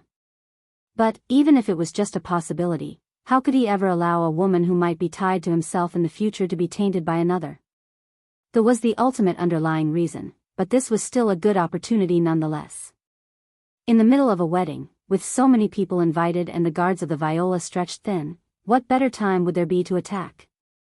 Plus, the 3-generation waiting period marked down by his ancestor had already passed as well. What else was there to wait for? This, however, was a truly pleasant surprise. It seemed that today, the Viola would truly be finished. Rather than waiting for Seath to respond, Miguel flipped over a palm and his slender sword appeared. The latest _AP_SODIes are on _the website. Shying. Shying. Shying. Shying. Shying. Shying. Shying. Shying. Shying. Miguel took a light breath. For a moment, the world lost all of its sound. The only thing those below could hear was the steady inhale and exhale of Miguel's air as time slowed to a crawl. Return to dust. Miguel's arms slowly lowered, and yet it somehow felt impossibly fast. The world was split in two. The clouds separated, the blue skies dimmed to reveal the starry night, and reality itself seemed to pause. The expression of the Viola family patriarch warped. He was an expert on the same level as Seath. No matter how weak he was from the previous battle, there was absolutely no way a pseudo-6-dimensional brat should ever be able to make him feel pressure. And yet, it was already too late. His body crumbled, falling in two before being carried into the wind like fluttering flakes of ash. Visit. For the best no_vel_read_ng experience, more coming.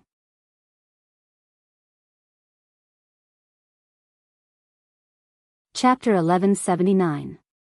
Aina sat blankly on the platform where her wedding was meant to take place.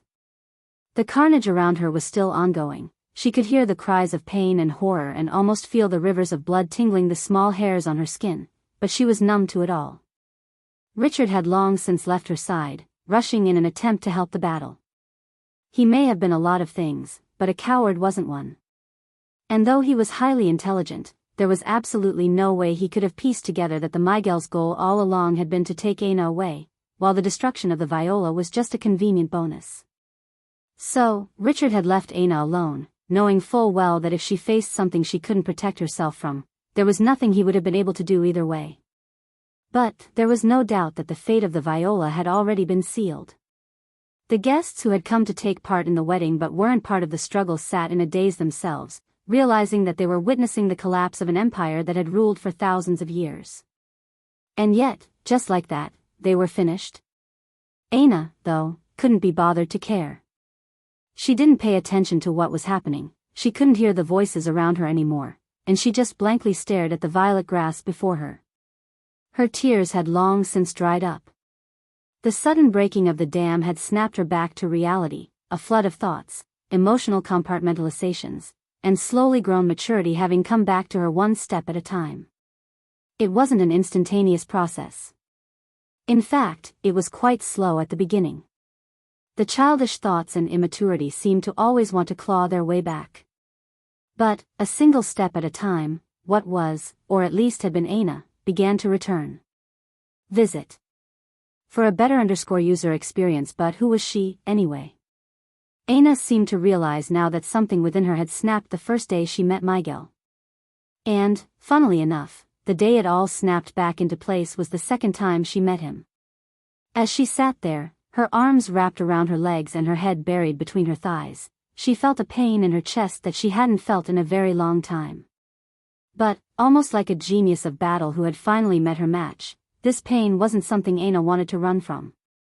Instead, she wanted to bask in it, to feel it fill her nerves and take over her mind. Aina knew she had masochistic tendencies. If it wasn't her ridiculous training regimens, even sometimes going as far as to shatter her own bones just to heal herself, it was always something else. However, this time, she needed this pain not to grow stronger, but to finally feel alive. In these last several months, Aina felt like she had been standing before a tunnel with an exit of blinding white light. She had been trying her hardest, doing everything she could to run in the other direction. But, as though she was stuck in a dream, her legs didn't move as fast as she wanted them to and her movements felt sluggish. She pushed herself harder, only to fall and stumble, failing to claw herself back. Until everything suddenly went black and she returned to this world once more. This pain in her chest right now, the pain she couldn't ignore no matter how hard she tried or how much effort she put in. It was her sign that she was back, that she could finally breathe as herself again, that she could finally be Aina again. The latest _AP_SODIes are on the website. But it hurt. It hurt like hell. As much as that neutered version of herself wanted to be logical, she knew that wasn't her.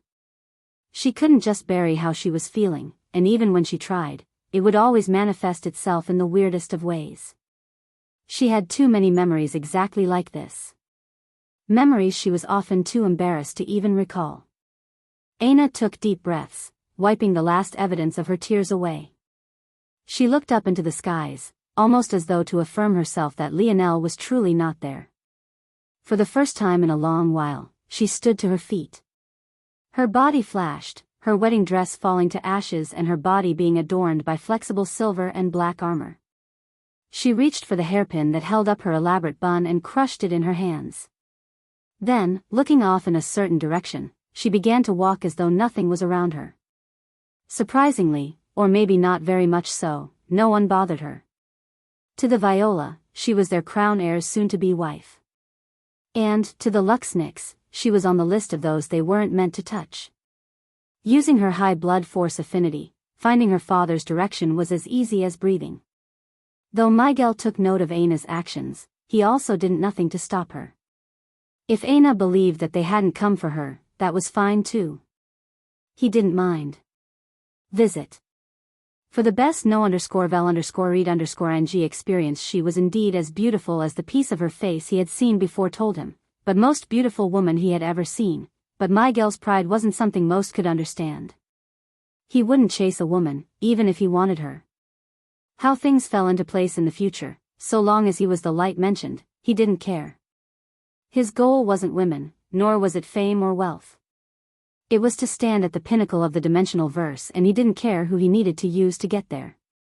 The events of that day would spread like wildfire, setting the sector ablaze and leaving a shocking amount of territory completely unprotected. But, what did these matters have to do with the Void Palace?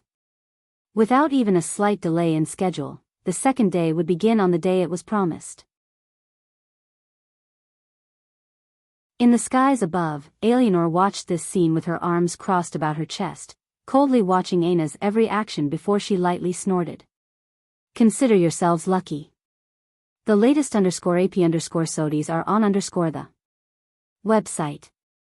She seemed to be referring to the Viola, as though their collapse wasn't punishment enough or like she had something even worse in store for them. But, her next words were even more unabashedly wild. And you. Even if my son doesn't want you anymore, you'll still have to spend the rest of your life single.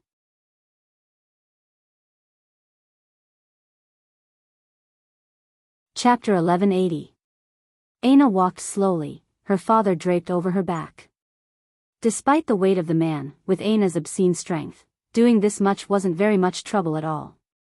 In fact, had she wanted to, there were probably a myriad of ways she could carry her father without even touching him. But, in the end, she still chose this method. Despite the grief her father had brought her in her lifetime, he was still her father. While he could be considered to be emotionally abusive, Aina could still understand where he came from. At the same time, if she fell into some introspection, what exactly was the alternative? One of the few guilty pleasures Aina had was reading and watching dramas. When she wasn't studying, training, eating or recovering, she lost herself in worlds that weren't her own. But, in how many of those stories was the trouble the heroine faced the exact opposite of her own? In a father-daughter dynamic, would Aina even get the chance to do things as she pleased? Wasn't it more likely that her father would try to protect and coddle her, closing her off to the world because she was simply too fragile as a woman? It sounded quite ironic to say such things now because of how many mental breakdowns Aina had had in recent months. But, after regaining control of her faculties, she could say with 100% certainty that she would choose a father like this 10 out of 10 times over a father who refused to let her chase after her goals and live life. The latest _AP_SODIes are on the website. Had her father made mistakes? Yes. Had his approach been terrible? Yes. Could he have picked a path that would make a lot of this much easier on himself and everyone else? Yes. However, he was still a man willing to hand over the Brazinger family heirloom to a little girl, even knowing that it would cripple his own strength. He was still a man willing to leave her on the safety of Earth to slowly grow while he weathered the storm of the world alone to pave a path for her to be here. He was still a man willing to face the army of a pillar family alone, all while poisoned and handicapped, just so that she wouldn't have to do something she hadn't wanted to do. He wasn't a perfect father by any stretch. But, what in her life was perfect to begin with? This father of hers was the only family she had left, the one unconditional pillar of support. She wouldn't allow any more harm to come to him. Miel's body was too weak to move.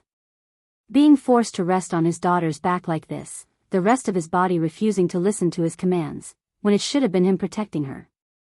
He felt a seething rage boil all through him, his flaming red hair and crimson eyes practically jumping about as though they had minds of their own. He felt a wild mix of emotions he couldn't even properly process. But again and again, shame, humiliation and inadequacy popped up in a perpetual cycle, refusing to allow him to forget. I'm sorry. Visit. For the best no_vel_read_ng experience. Miel's hoarse voice barely came out audibly. His vocal cords had been shredded and he barely managed to squeeze out these words before he hacked up a mouthful of blood and organs. The poison that Richard had forced on him wasn't lethal to begin with, but it would still take another day before it was flushed out of his system completely. That, compounded by his injuries, made him extraordinarily weak. If not for the Viola needing him for whatever reason, he would have long since died in battle. Aina's steps froze when she heard her father's words. She wasn't quite sure how to react. This wasn't the first time her father had said such a thing to her. In fact, this was precisely the second time. The first time was when she had just lost her mother and her father was forced to leave soon afterward. That was maybe the lowest point in Miel's life. His wife died, his daughter was cursed, and he was useless to stop it all. He could barely stop himself from breaking down in front of his little girl. And now, over a decade later, little else had changed. He was still here, still too weak to do anything, still apologizing to his little girl. Visit. For a better user experience, his mistakes were always compounded. Every step he took forward, he cost those closest to him even more. If he had never allowed his love to grow and bloom, that beautiful woman he had loved with all his heart would still be alive. If he hadn't let his emotions dictate his actions, the gorgeous little baby girl they had birthed together wouldn't have to live a life of suffering. If he hadn't been too confident in his strength and spent more time refining his mind, he would have never let his daughter come so close to giving up the most precious moment of her life to a man who didn't deserve it. He tried to teach his daughter to become a better him, a greater version of himself. But, he never realized that he was so broken and damaged himself that whatever he projected to his little girl would be broken and damaged as well. He truly didn't know how he would face his daughter ever again, but for her to come out unscathed due to nothing more than trash luck. He didn't know how he should feel. This was the only thing he could do. Apologize. He was useless. It was the only thing he had left to give. Aina didn't know how to respond. For a very long time, she just stood frozen in place, unmoving and in a daze. Compared to when she had been a toddler hearing those words, it hit much differently now that she was a grown woman. Visit. For a better user experience, when she finally did open her mouth to respond, what she said was short and simple. But it was still enough that Meal could no longer hold back his tears. Everything that he hadn't shed for his wife, for leaving his daughter behind, for her growing without him by her side, for all the failures he had had in this life. It all poured outward like an endless torrent, a silent stream of tears drenching his daughter's back. "I love you, Dad."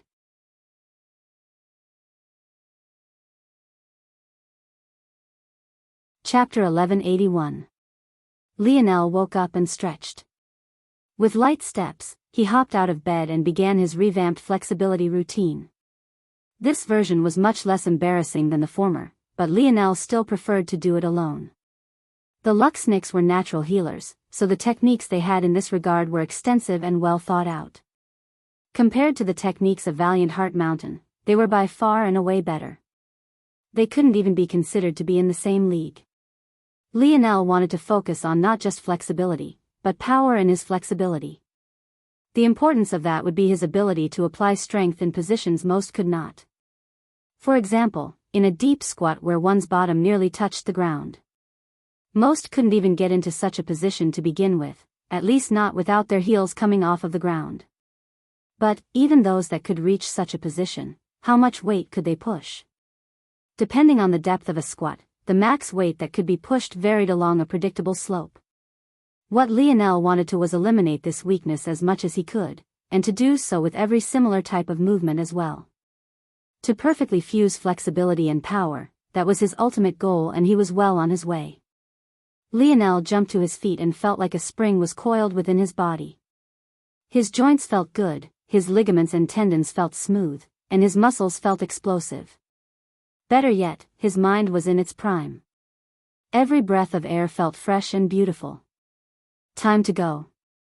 Lionel slipped on a pair of sweatpants and a crisp t-shirt.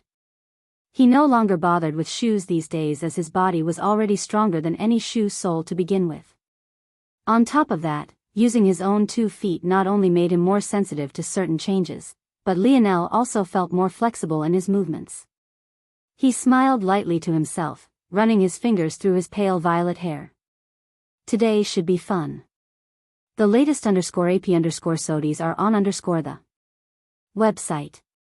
The young geniuses of Earth, though they had mostly failed in the first day, still came out to support in full force during the second day. Not only were they here in solidarity, but they also wanted to see the true extent of prowess the geniuses of the sector had to offer. Like this, they would know exactly how much further they had to go. The boys seemed intent on watching Lionel from time to time, almost as if to check if he was truly okay. None of them knew what happened at the Viola estate a few days prior, but they believed that Aina had likely gotten married.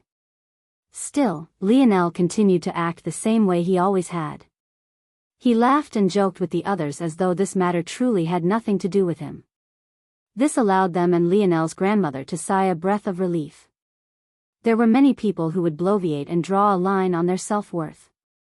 But, when push came to shove, they would still allow others to steamroll over them. At least for now, it seemed that Lionel had not regretted his decision and could still function happily. What they didn't notice, though, was that Lionel had raised an internal eyebrow upward. Due to his plan to deal with Aina's father, Lionel had split much of his attention to focus on the arena and its people. He not only needed to locate him, but he also needed to find the opportune moment to act. Meal hadn't been among the Viola family members previously, so Lionel was effectively scanning the whole arena for someone who should match his description. Lionel was certain that he would have red hair and eyes. In addition, he should have an energy signature similar to that of the other Brazingers he had met. But, what Lionel didn't expect was the oddity of the arena. For one, there were far too many people on high alert, as though they were waiting for the other foot to drop.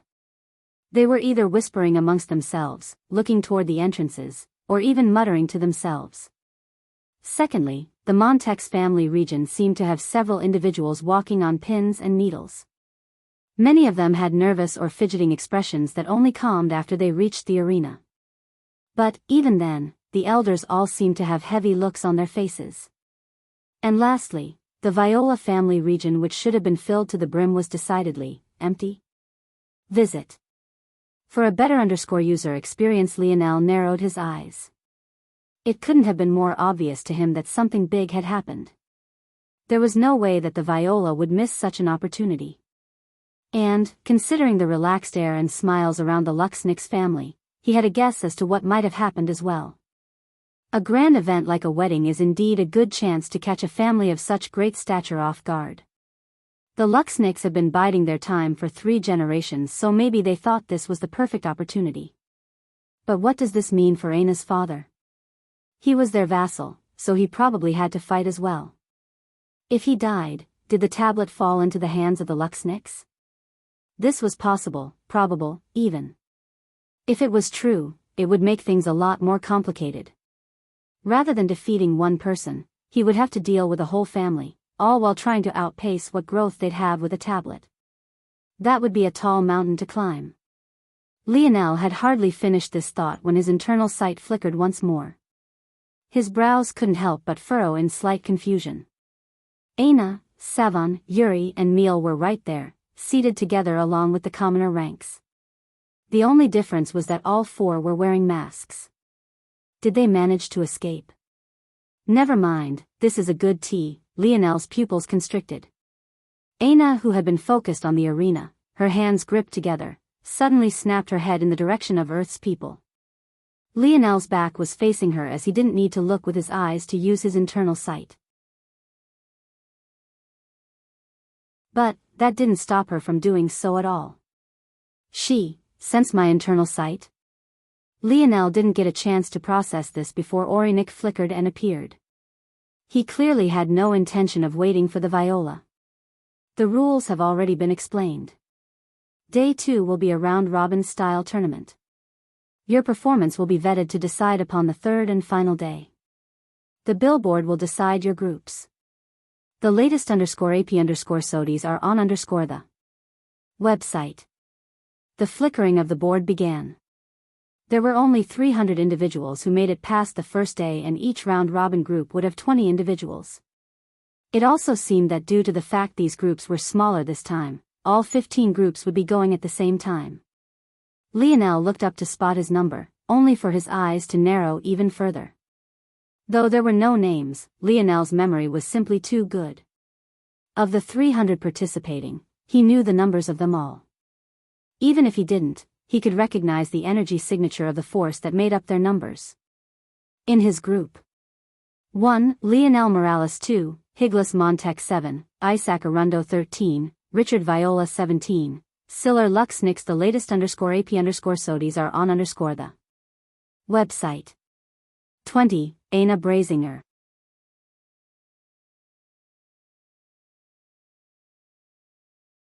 Chapter 1182. Lionel didn't spend very long looking at the billboard of motes of light. As easily as he had memorized the numbers of everyone, he had also memorized his own group just as quickly. Instead, his mind was still spinning.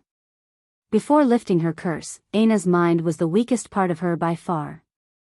After she accidentally absorbed his blood during a particularly rough session, they stumbled upon a cure for her curse.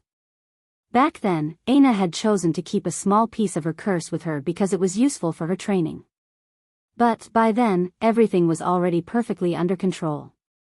Lionel remembered that her mental coercion was so powerful back then that it not only affected him, but she found it difficult to control as well. With such powerful suggestion, even if Aina had been an ugly woman, there would have been lines of men wrapping around several planets waiting to do her bidding. when such mental coercion was fused with her top-tier genetics. Well, the results spoke for themselves. It was actually thanks to Aina that Lionel grasped how to use his king's might so quickly. That sort of coercive ability on the world was something that he had gotten a front-row seat to every day until Aina finally learned how to control it. But, even then, the change hadn't been to the point where Aina had overtaken Lionel in matters of the mind. After all, Lionel was at the peak of the fifth dimension in these matters. In fact, he was more accurately at a pseudo-sixth-dimensional state thanks to awakening his wisdom branch so early. For Aina to be able to sense his internal sight so easily. In order to remain as stealthy as possible, Lionel had chosen to strip his internal sight of much of its strength. The reason why he could only tell that people were whispering amongst themselves and muttering, but he couldn't hear exactly what they were saying, was because he had stripped his internal sight of that ability to make it less obvious.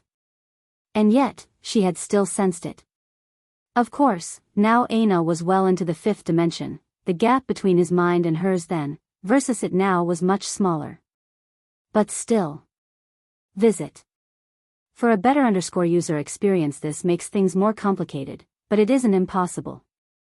She reacted, but her father didn't. That means that her mental coercion and strong mind aren't a shared strength of their lineage factor, so it's still possible. In that case, isn't there a perfect opportunity? I'll just wait until she's fighting a battle to make a move, Aina. Is something wrong? Savon's voice snapped Aina awake. No, it's nothing. I hope my group isn't too hard, Savon laughed self-deprecatingly. They really made it hard with these numbers. I have no way of knowing who I'm matching up against. Aina smiled. You're very strong. I think you'll do great. Aina didn't need to lie, Savon was, indeed, very powerful. Though far weaker than herself, Savon was still a talent of Earth. After so long on a sixth-dimensional world, the amount of potential she had unearthed was astounding. Plus, Savon had a great amount of battle prowess because she had already become used to surviving on her own. Aina was very confident in her friend. The latest _AP_SODIs are on the website. The billboard flickered once more. This time, choosing the first set of matches. A total of 30 numbers lit up, preparing the crowd for 15 matches at once. Oh. Seems like it's my turn already. Lionel thought to himself. I'll be back. He said with a smile. Lionel's flickered, a small circle of dust being left where he once stood. When he appeared again, he was already on the stage. Bang! The stage before Lionel quaked, a heavy-set young man landing before him. The stone threatened to crack and it took several moments before the stage itself ceased to move.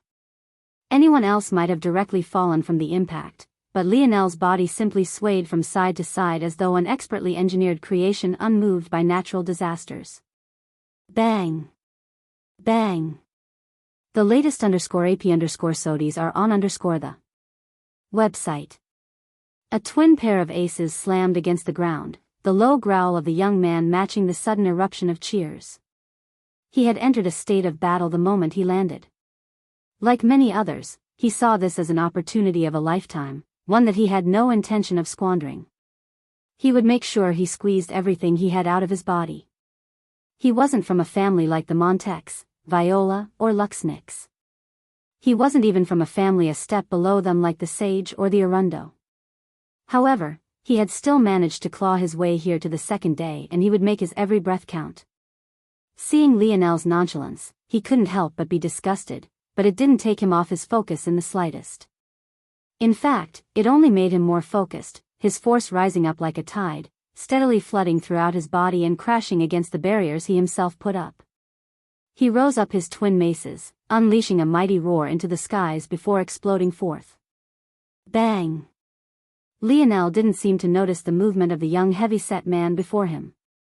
Instead, his head tilted to the side slowly, feeling a strong aura to his left.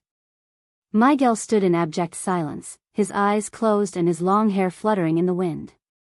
He seemed completely separate from everything around him, displaced from the world and higher than even the skies above their head. The latest _AP_SODIs are on the website. Lionel smiled. No, it might very well be more accurate to say that he grinned. The way his head tilted, the way his hands rested in his pockets, even down to the way the dancing wind pressed his clothing to his toned torso and how the shadows outlined his handsome features. It seemed that even with Miguel's disregard and calm, Lionel was a demon that had found his prey. Last chapter for today.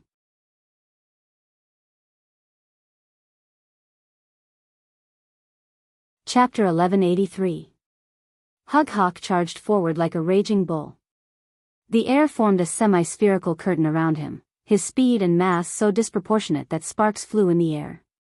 To his back, his maces followed, sparking as they clashed with the wind. In the blink of an eye, he appeared before Lionel, his shoulders swinging as though it was nothing more than a lever. The flexibility was obscene and the power behind it was even more so. At that moment, Lionel's gaze shifted from Miguel back to Hug. His gaze was frighteningly cold and his body was completely unmoving. However, if one ignored the commotion around him and paid attention to the ground beneath his feet, it would be possible to see his toes hooking downward with such force that 10 holes surrounded by spiderweb thin cracks had appeared. The deepest and most important things to Lionel were respect and persistence. Even if he felt his opponent was far weaker than him, he would give them their due respect. Miguel was one matter, a matter he would deal with in due time. However, Hug was a different matter entirely. Lionel's entire demeanor changed in a matter of a fraction of a moment.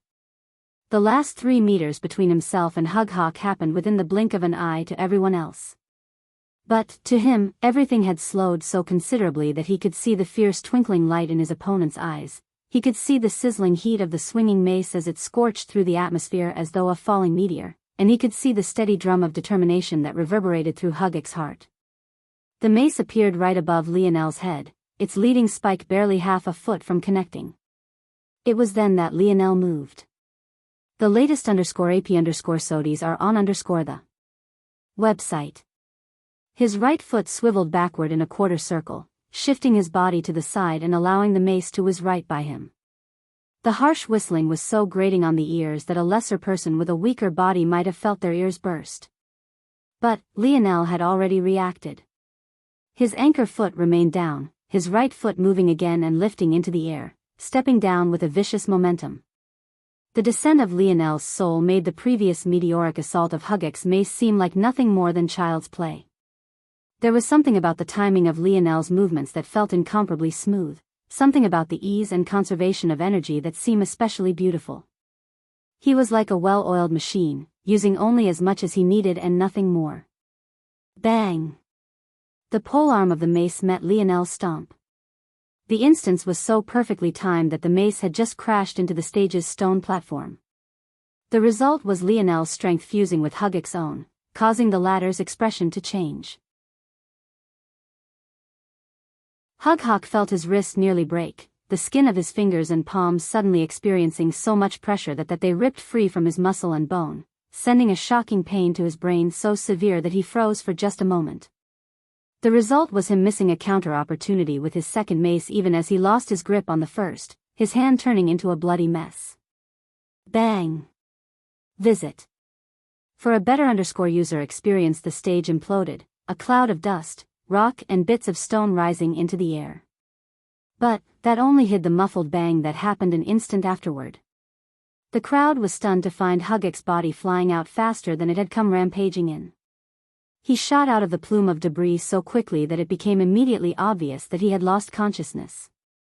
The steel metal plate he wore on his chest was completely crumpled, a hole the size of a fist becoming its new centerpiece.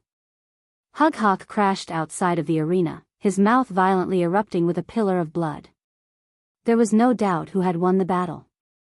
But by this point, Miguel was already stepping off of his stage, his opponent standing frozen in place. For a long while, the young woman didn't move, her expression staring out into blank space. Moxie.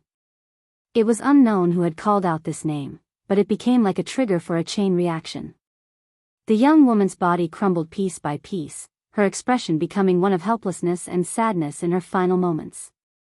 It felt as though she wanted to ask, "Why did you have to kill me?" But, whether because she didn't have the strength to do so, or realized there wasn't much of a point, she reserved the last of her strength to die with dignity. The latest _AP_SODIES are on the website. Her face wilted and collapsed into a pile of ash, fluttering into the wind. Lionel watched this with silence. He too could have killed his opponent easily. It was only a matter of using a little bit more force or a slight manipulation of his force. He hadn't done so because he didn't see the point. When he fought large groups of people, killing as a deterrent and to ensure the safety of his life was one matter. He had learned to accept that this was necessary and began to live with the result. However, in a one-on-one battle where there were no variables to account for outside of the man right before him, not to mention the fact they didn't have a grudge, he couldn't help but think. Why? Were lives really so worthless? Did they not mean anything? Even if they couldn't defeat you, couldn't they have still fought for their dreams against others? And even if they couldn't, so what? Were they worthless because they happened to be born with less talent than others? Because they happened to have weaker backers? Because luck hadn't shined down on them the same way? Who could make such decisions? Who had the right to be the arbitrator of who lived and who died? Is this what you've been doing with my power? Lionel's voice seemed to carry a mysterious strength with it, so much so that there wasn't a single person who couldn't hear it. Visit. For the best no_vel_read_ing experience, in that case I'll be sure to take it back. Trash like you is unworthy of having it. Miguel's steps froze.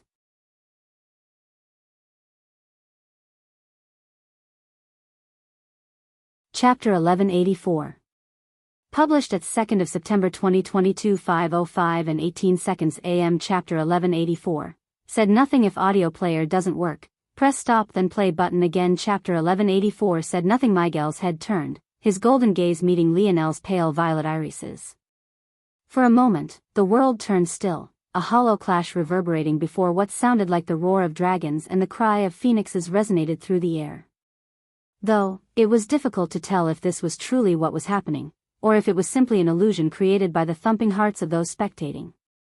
It felt as though the other still ongoing battles were meaningless, as though what remained of the selection had suddenly become a poor attempt at extending vacant, vacuous entertainment when the true root of what they wanted to see was already right before them. Lionel might have still stood on his stage while Miguel had already stepped down from his own. And yet, their gazes still somehow felt level. A thick violet aura hung around Lionel, a dense golden fog hanging around Miguel. The trembling of planet Luxnix itself seemed to shock people awake from their stupor, their grips on the armrests of their chairs and the erratic beating of their arms suddenly jumping forward several levels in strength. Then, it all vanished at once. The two looked away almost simultaneously, Lionel stepping down from his stage and walking toward Earth's geniuses while Miguel walked toward the Luxnix. At their closest, their shoulders practically brushed against one another. But, by their reactions, one would have never guessed such a thing. If one had been entirely focused on their expressions, they might as well have been worlds away from one another. The elders of the Luxnix watched on with narrowed gazes. None of them understood the nuance of Lionel's views. Many of them believed that Lionel would have targeted Miguel one way or another. And now, they felt that their guesses had only been affirmed. Even to this point, they didn't have a firm understanding of Lionel's strength. And, truth be told, they had no idea that Lionel had already regrown his innate node. If regrowing innate nodes was so easy, why would stealing them be such a large deal? If the matter was so simple, those with innate nodes would probably be reared like farm animals, being harvested every so often. Unfortunately, Lionel's lack of understanding when it came to the dimensional verse was rearing its ugly head once again. If news that his father could regrow innate nodes came out, who knew what kind of commotion it would cause?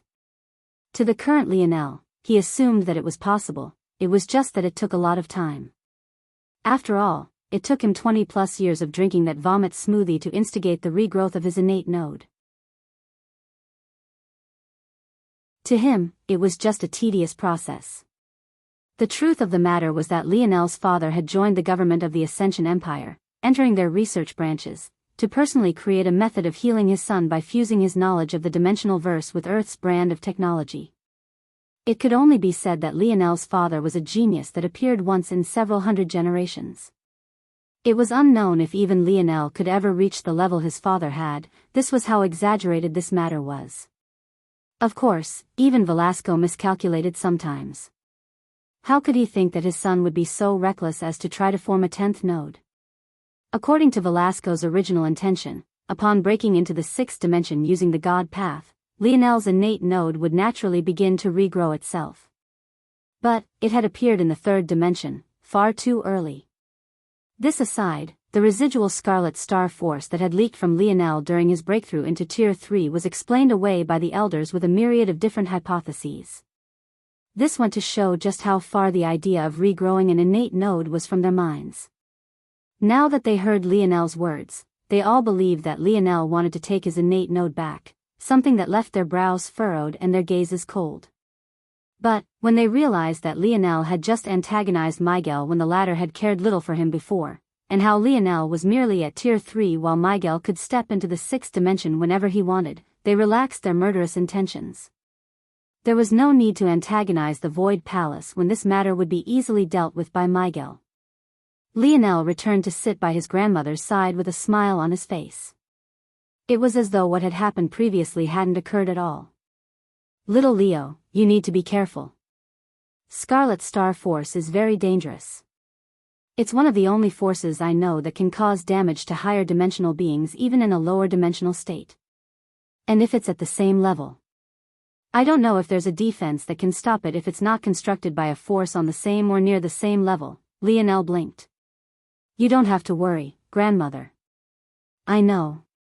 I actually don't feel much danger from him at all. If anything, Aina is stronger than him. Rija's brow furrowed. Her senses were sharper than Lionel's and her internal sight was far stronger. She was absolutely certain that Miguel was still stronger than Aina was. So, why would he say something so reckless? Her grandson didn't seem like the type to mindlessly boast. She opened her mouth to say something else, but in the end she just sighed. She was still only just beginning to form her relationship with Lionel. She felt like she was walking on eggshells not because she was scared of her grandson, but because she was afraid to say something that overstepped her bounds. She shook her head and made a decision. If Lionel was really in danger fighting Miguel, even if it meant offending the Void Palace, she would still move. She would rather lose her life than allow any harm to come to her grandson. The battles raged on and Arnold and Milan eventually got their turns. As one might expect, they didn't perform astoundingly, but they didn't perform poorly either, each winning about 30 to 40% of their matchups. Since performance was based on evaluations and not raw numbers during the second day, they might get a pass due to their low strength. Of course, Elther, Carolus, and Noah performed even better than this. Soon, it was Aina's turn to step onto the arena once again. Lionel's gaze sharpened. Let's hope this works. Numerous small crystalline spiders formed on his palm. Roja raised an eyebrow, but said nothing in the end.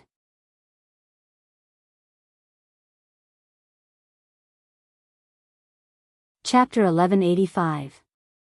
Published at 2nd of September 2022 5:05 and 16 seconds AM. Chapter 1185. Fan clubs. If audio player doesn't work, press stop then play button again. Chapter 1185. Fan clubs. Despite wearing a mask, Aina seemed to have become the center of attention once more. Though, this time, this only seemed to be in one portion due to her beauty. While her face might have been covered, there was simply no mistaking that enormous axe and figure that seemed to attract so many gazes like a magnet. It didn't take much time at all for Aina's own fan club to come out in full swing, their loud cheers rocking the stadium. In truth, several such fan clubs had crept up. Even Elther had his own. Though, maybe this wasn't so surprising since he did the devilish handsome archetype wonders. His horns only made him feel more exotic and made even more women swoon. Among the fan clubs, though, Aina's and Miguel's could be said to be the largest. Elther was more like a niche specific to a certain population of unabashed degenerates and furries. As for Lionel, he was probably a close second to Aina and Miguel. Lionel never really considered it before because he had spent his whole life, practically, chasing after just a single woman, but he was quite handsome in his own right. Unfortunately, his style of dress docked him a few points, and his unknown background docked him a few more. If Lionel dressed in expertly tailored robes like Miguel and the other geniuses did, not to mention making his Morales family origins public information, he would probably speed by the ladder with ease. But he was quite comfortable where he was at. Unless it was a cool uniform, he wouldn't compromise his own comfort to wear it. How ridiculous. Funny enough, Aina got the opposite reception. Though Aina and Lionel were opposites in a lot of respects, when it came to their casual form of dress, they were in complete lockstep. Aina put functionality over everything else, and Lionel placed his comfort above everything else. Something like fashion wasn't at the forefront of either of their minds. But, because Lionel was a man, his style was seen as lazy as opposed to Aina, who just received a more exotic label that made her stand out from other girls. Her armor not only covered her from head to toe, something so shocking to see on a woman that it was practically its own fallacy, but every piece of it had its own purpose. Aina's fan club couldn't help but praise her modesty, and she cared more about her battle prowess than how good she looked. Of course, there was one other reason Aina's fan club was so passionate. They had all learned that she was still single and hadn't gotten married. The women were excited for her, weaving stories about how she had been forced into her circumstances even without knowing the truth. Of course, Miguel became involved in these fanciful tales, becoming the Prince Charming that saved the princess from her shackles like a gentleman should. As for the men, they felt like there was still a chance for them, furiously rebutting the lovesick tales of the women. The ultimate result were deafening cheers, clapping hands and stomping feet that threatened to bring the whole arena down. Lionel, though, was completely unlike everyone else. The moment Aina had moved, he had become completely focused on his task, the small little crystalline spiders on his palm springing into action. Lionel followed them as they rushed through the arena, his mind completely focused. It would take a large expenditure to have them run so far from him, especially due to their small size. But he had no other choice in the matter. He couldn't afford to use any other means because it might very well alert others. If there were spatial fluctuations and it was picked up by the members of the Void Palace, they might assume the worst and think Lionel to be cheating. Though it would be quite obvious after an investigation that he wasn't, he preferred to not have to deal with such a difficulty at all. From start to end, Lionel didn't really think about the morality of what he was doing, mostly because he didn't believe that there was anything wrong with it. The only way one could see something wrong was if he had a relationship with Aina's father in some way, but considering that Lionel had accepted that he and Aina would never be together, he didn't see things like that at all. As far as Lionel was concerned, Aina's father was no different from a stranger to him. Now, an argument could be made that it was unethical to steal something from someone who hadn't done you any wrong, and that was a fair point. But this was a hit on his own morality that Lionel was willing to take. There were certain tough decisions that Lionel knew he would have to make if he wanted to reach his goals. When he chose to resurrect Elther instead of his closest friend in those years, Rollin, he had already made one such sacrifice. And he knew well that there would be many others he would have to make. The spiders scurried through the arena. Lionel knew that he was on a time crunch. Aina wasn't fighting a person she would have to try very hard against. It would likely only last a single exchange. However, he had timed things well.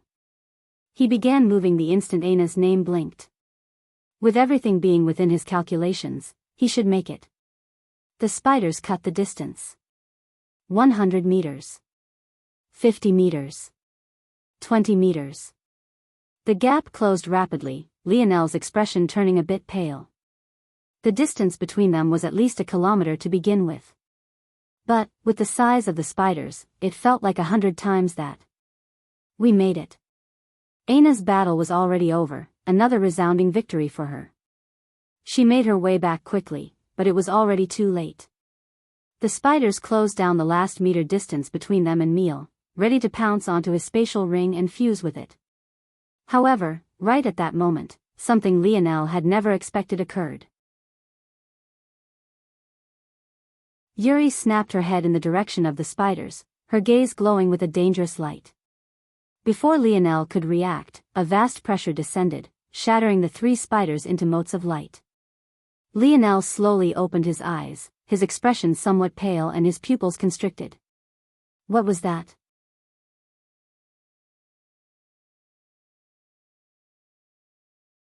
Chapter 1186. Published at 2nd of September 2022 5:05 and 15 seconds AM. Chapter 1186. Line of thought: if audio player doesn't work, press stop then play button again. Chapter 1186. Line of thought. Lionel took a deep breath, surging tides of force coming in from all directions to replenish his stamina. Thanks to his stars, even though Lionel couldn't make use of the golden-scaled koi fish without breaking the rules, Lionel's personal ability to replenish stamina was exceptional. It would at most take him a few dozen minutes to fully recover. Still, his mind was wandering elsewhere as the battles raged on. He hadn't expected that after he circumvented the problem of Aina, that he would run into another stone wall. The problem of the spiders being destroyed wasn't actually much of an issue. They were just beast constructs, their death wouldn't harm Lionel in any way. But, in that moment, Lionel's own internal strength had almost been harmed. Had he not been fast enough, not only would Yuri's internal sight have damaged his own, but she would have also been able to trace those spiders back to him. Lionel's brow couldn't help but furrow before he leaned back and sighed. The dimensional verse was much larger than he gave it credit for. Even after so many years, it was still giving him surprises. He had originally thought that no one would be able to match his internal sight, especially after he matched his innate talent with the manipulation techniques of the Luxniks. But now, he had been slapped in the face not just once thanks to Aina, but twice thanks to Yuri. As time went on, the advantage that Lionel had gained from his wisdom branch's first awakening would only become less and less obvious. He had originally been leaps and bounds beyond anyone else, having fifth-dimensional boundaries in the third dimension. But now, everyone was in the fifth dimension. He couldn't expect to continue with the same advantages. Or he would have to forge new advantages for himself. I need to step into the third awakening of the wisdom branch soon, Lionel thought to himself. This was the first time Lionel actively wanted his Luxniks lineage factor to progress faster. In the past, it had always come naturally. But after these events, he realized that maybe just his own talent wasn't enough anymore. As for the matters with Yuri, after calming himself from the initial shock, Lionel wasn't too surprised. Aina had never told him about Yuri's past, but she had told him that she wasn't human. In addition, he knew that Yuri's telekinesis ability, the very same ability Raylion had, wasn't actually an ability at all. Rather, it was the innate skill of her race of people. Lionel didn't know whether Aina didn't want to tell him what race Yuri was a part of, or if she simply didn't know, but the truth didn't matter. It was likely just another example of her not trusting him while he entrusted everything to her. Regardless, he was no longer emotional about it. All that mattered was that Yuri was maybe even more troublesome than Aina in this regard thanks to her origins. And, now that he had failed once, they would all be on guard. Yuri? What's wrong? Emil frowned, wincing slightly. His injuries still hadn't fully healed, but he had insisted on being here. How could he miss such a thing? You unleashed a lot more of your power than you normally do. I told you to be careful with that. Until you make it to the Void Palace, you can't let others know of your origins. And even then, you have to be careful with who you can trust. Originally, Emil was going to send Yuri to the Void Palace along with Aina as a maid-servant. With how many noble men and women were allowed entry, some were given exceptions to bring along one person in such a capacity. But, now that the quotas had expanded, Yuri could enter on her own, making things a lot easier. I know, adoptive father. But, someone just targeted you. Yuri's frown deepened. Her adoptive father had always made her keep a very low profile for her own safety. A large part of the reason she felt so broken up about Aina's wedding was because she felt she was being forced to choose between her own safety and her sister's happiness. That was right. Yuri felt like she could have saved Aina that day. Whether that was because of an overinflated sense of confidence or reality. Maybe only she and Emil knew the answer to that. Targeted me? Yuri sighed. It wasn't that Meal's mind was weaker than them, it was rather that using the Brazinger family lineage factor placed a lot of strain on the mind. After going all out just a day before, Meal's soul force was fragmented and injured. How could he sense the danger as easily? Yes. They were 3 beast constructs. I tried to track the person, but they retreated too quickly. But, from what it looks like, it's the Luxnix family technique. Meal's brow raised before he sighed. Nothing in this world comes for free. Yuri felt deflated. The Luxnix had swooped in and saved Aina that day, but they hadn't asked for anything in return. Originally, she had held the hope that maybe this was because Aina was never the target and that the wedding was just a good chance to deal with the Viola, but this attempt seemed to spit in the face of that.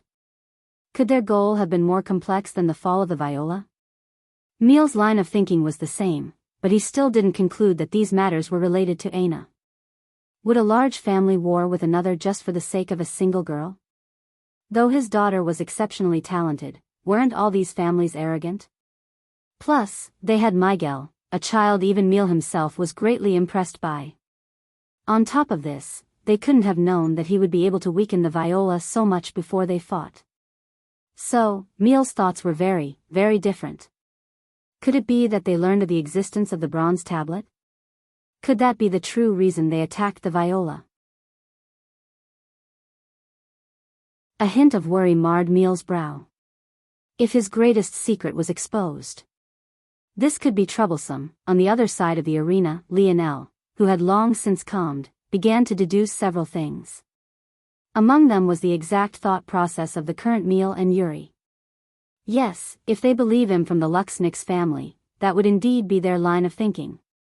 Maybe I can use this to my advantage. Lionel looked up, feeling a familiar aura calling out to him.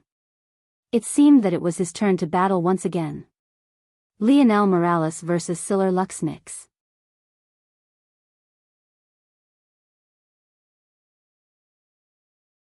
Chapter 1187. Published at 2nd of September 2022 5:05 and 14 seconds AM. Chapter 1187. Man of Energy. If audio player doesn't work, press stop then play button again. Chapter 1187. Man of Energy. Siller was like a spark of lightning. Among the Luxnix, he was probably one of the only few that cut his hair short, and it made him look like a 16 or 17-year-old kid, far younger than he truly was. He appeared on the platform eager to go. But, when he saw that his opponent was actually Lionel, his brows couldn't help but shoot up. Lionel himself landed on the platform about a minute after Siller, not having gone all out to reach the stage like his opponent had. However, he greeted the latter with a smile that took him completely off guard. Siller was certain that with Lionel's hatred of the Luxnix, a smile would be the last thing he would find. In fact, he was quite certain that he would find exactly the opposite of that. But, to think that Lionel would be looking at him like this. The truth was that Siller, along with many of the most recent generation, were fairly in the dark about the truth of these matters. That said, they weren't completely clueless, mostly because of the oddity of the generations and how things lined up. Siller and the other 2 armheads were technically in the generation of Lionel's mother. They had experienced dozens of years of life and were already pushing toward triple-digit ages in another decade or 2. As such, when the commotion had been happening back during those days, they were more than old enough to remember. And that also meant that of this 3rd generation, the only ones that were of Lionel and Miguel's age who could participate at this level were just the 2 of them. There was no 3rd individual. This was to say that Siller knew that Lionel's name had been stricken from the family records. He was also aware that there was some sort of falling out between Lionel's branch of the family and everyone else. But, he had always assumed that this was because Lionel's mother had ignored the family's wishes and married out. As for the truth, among the youths, maybe only Miguel was aware. But, that was because the innate node was actually within his body. I didn't expect you to be smiling in this situation. Siller tilted his head to the side as though curiously observing Lionel. The other battles had already begun, but the 2 of them had yet to move a single inch. And what situation is that? Lionel asked. Well, facing an enemy. Siller was a bit confused by Lionel's response. An enemy? Lionel thought for a moment. I don't really see it that way. Siller's brow rose. Is that because you beat Elodie, so you don't really think of me like a rival? That would be a mistake. You're my junior, so I don't mind giving you a few pointers. In the dimensional verse, how powerful you are is sometimes less important than how your abilities match up to someone else. And speed happens to match up well against a lot of things. Siller's irises flashed with a peculiar light, his muscles flexing and unflexing like they had minds of their own, wiggling about his body as though they were ready to explode. No, no. Lionel shook his head. I don't mean it like that. I just mean that I don't see you all as an enemy. As far as I'm concerned, I'll be leading you all one day. Why would I treat you like that when you haven't personally done anything to me? Siller, who was prepared to go, was stunned speechless. What had he just said? Led them? Was this guy delusional? Are you all right up here? Siller pointed to his head. Do you have any idea how many of them want you dead? Lionel's smile became wider. But, for some reason, it felt decidedly cold. Siller's spine tingled, the tips of his fingers and toes becoming somewhat numb. I don't plan on leading them. I plan on killing them. Siller's palms flipped over on instinct, one short sword and one dagger appearing, each to a hand. He took a step back, his body growing tight and his pupils flickering with lightning. All their lives, the Star Order Council had advised them not to go all out. Despite having fought several exchanges with Elodie and almost killing him, Lionel still didn't know what the latter's ability was. From start to finish, he had only ever used Luxnick's family techniques. However, after the destruction of the Viola family, there was no need to hide their fangs anymore. And Siller had never been more grateful than he was now. For this Lionel before him. He deserved for him to go all out. Because if he didn't, he would definitely suffer. Lionel's palm flipped over soon after. With his duality spear gone, his favorite quasi-silver spear was no longer in his arsenal. But, there were still hundreds of others to choose. He was already eyeing a few quasi-gold spears he could see in the far-off distance, but he wasn't quite strong enough to make it there. So instead, he settled for this. The temperature began to drop, a frosted blade appearing in Lionel's hands. It looked like a construct of black ice, its blade looking like a jagged abomination from the depths of hell. The air crackled and popped as the water vapor rapidly cooled.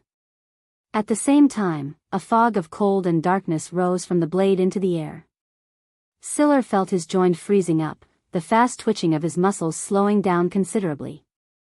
His gaze couldn't help but narrow into slits. Fine. His voice lost the childish tone it usually had, dropping by an octave. I'll show you my true strength then. Bang! An eruption of lightning violently sparked into the surroundings. Siller's short hair, in that instant, became a river of white gold sparks. The whites of his eyes and his irises vanished, replaced by streaking arcs that split out the side of his eyes. He became a man of energy. Then, he vanished.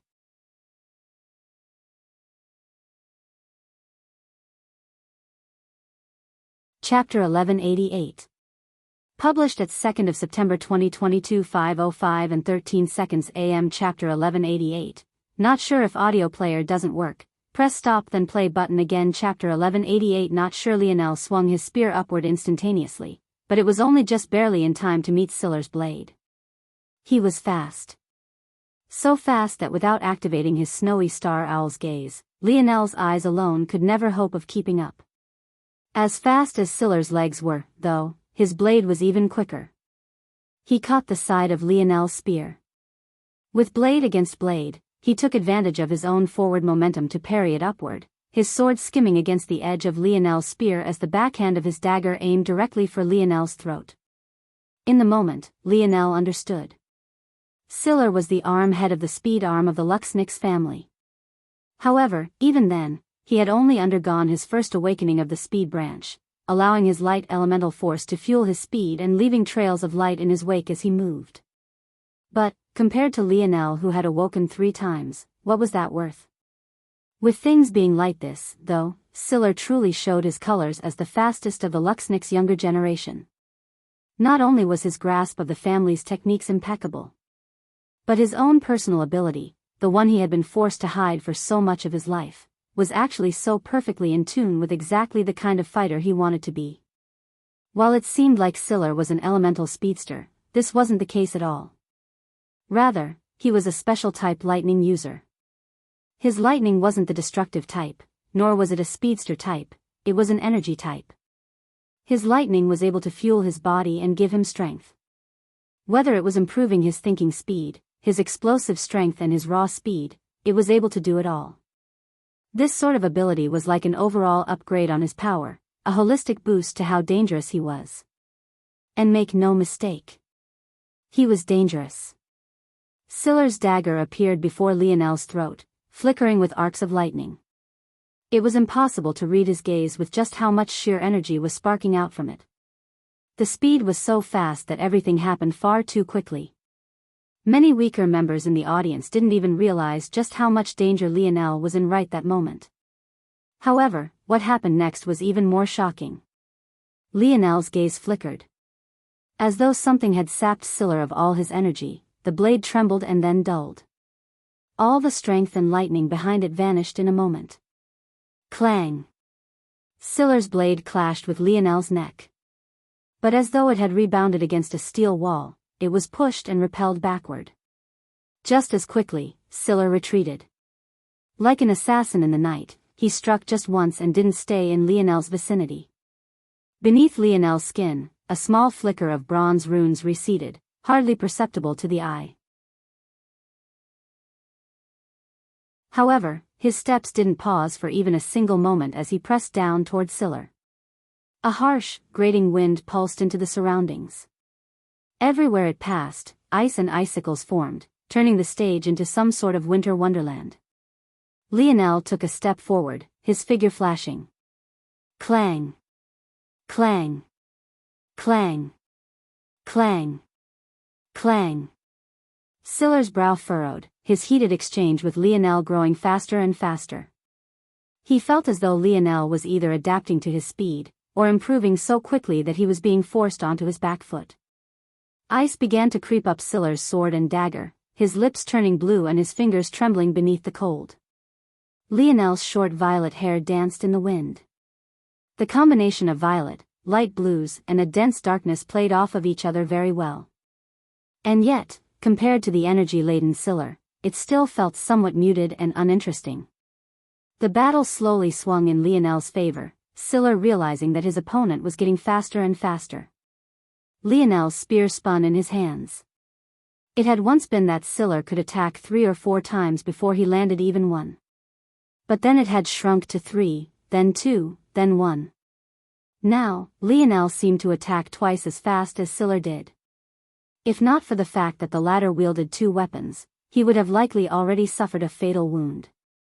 Lionel caught the side of Siller's blade in one of the jagged grooves of his blade. With a strong flick upward, Siller felt his wrist nearly snap, forcing him to get rid of his sword entirely. He moved to retreat once more, but his expression changed when he found that his foot hit air. His eyes widened as he fell on his bottom outside of the stage. He looked on wide-eyed at seemingly empty space, still not quite understanding what happened.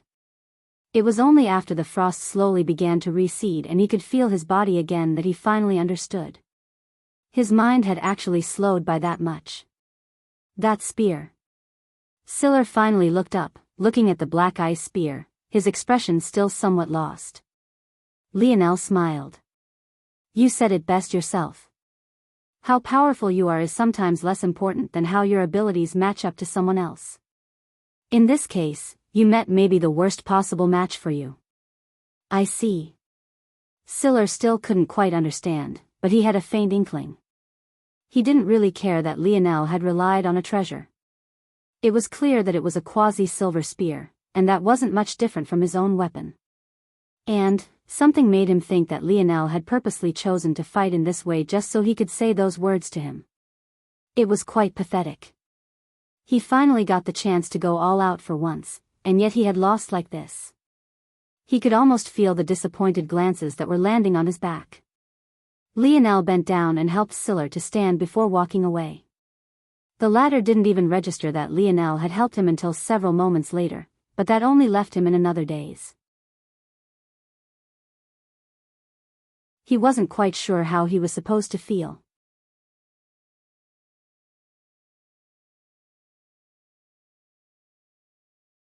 Chapter 1189. Published at 2nd of September 2022 5:05 and 11 seconds AM. Chapter 1189. Good chance if audio player doesn't work. Press stop then play button again. Chapter 1189. Good chance the Black Ice Spear wasn't the true name of the spear, it was just what Lionel had chosen to call it. But the reality was that this spear had little to nothing to do with ice and frost. In fact, its true name was the Kinetic Blade and its domain was the Kinetic Domain. Lionel had made water-type and ice-type spears to choose from in the quasi-silver ranks, but the truth was that this spear wasn't one of them. In fact, this blade worked so well with Lionel because it relied on his fire and light elemental affinity. In this regard, it was even better than the duality spear which played on none of Lionel's best affinities. The reason for the darkness and frost the spear exuded was because it was sapping its domain of light and heat. Lionel hadn't used the darkness ability of the spear at all and simply relied on its ability to absorb kinetic energy. Against an opponent like Siller who relied so heavily on the energy he could output, this spear was, indeed, the perfect counter. Of course, the best part was not only in that Lionel could sap a region of its energy, but he could also use it to fuel the attacks of the spear itself. Lionel hadn't needed to use it against Siller, but it could be very useful in the future. With Lionel's level of fire elemental affinity, he could absorb so much heat that he could bring a fifth-dimensional region to near absolute zero.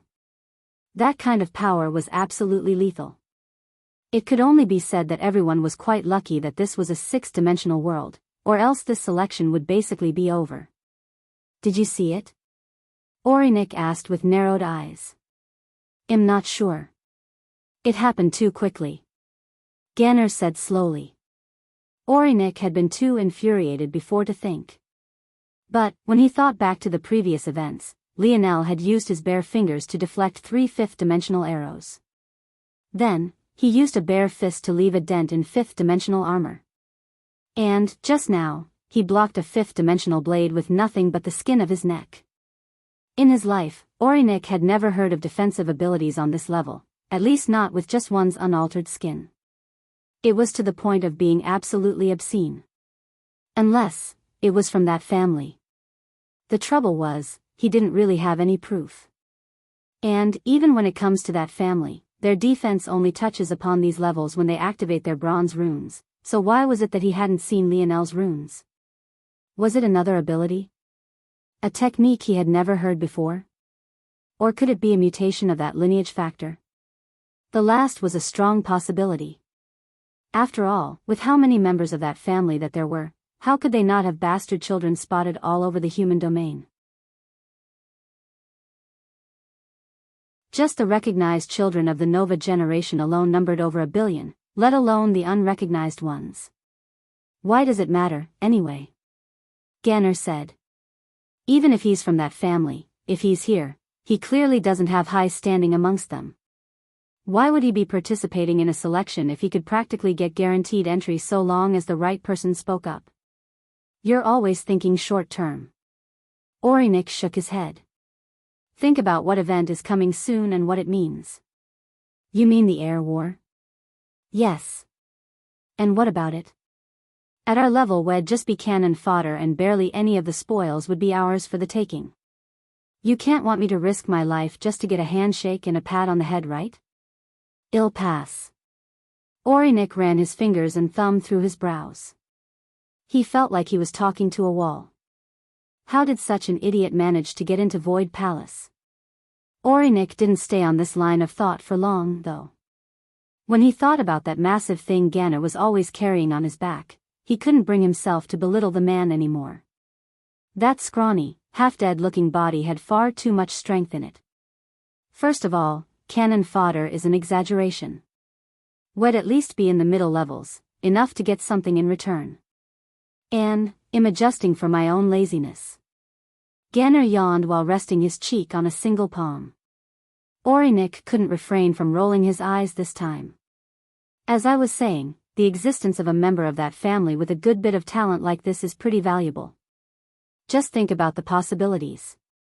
The first potential reality is that his lineage factor mutated. You know how valuable such a thing is. Any mutation, even a regressive one, will want to be studied by even a weak family, let alone one on the level of them. If we sold this information to one of the potential heirs, it would be a great spike in their merits so close to the event, and we would definitely get a nice thank you in return without even having to lift a finger. Ganner's eyes brightened when he heard this.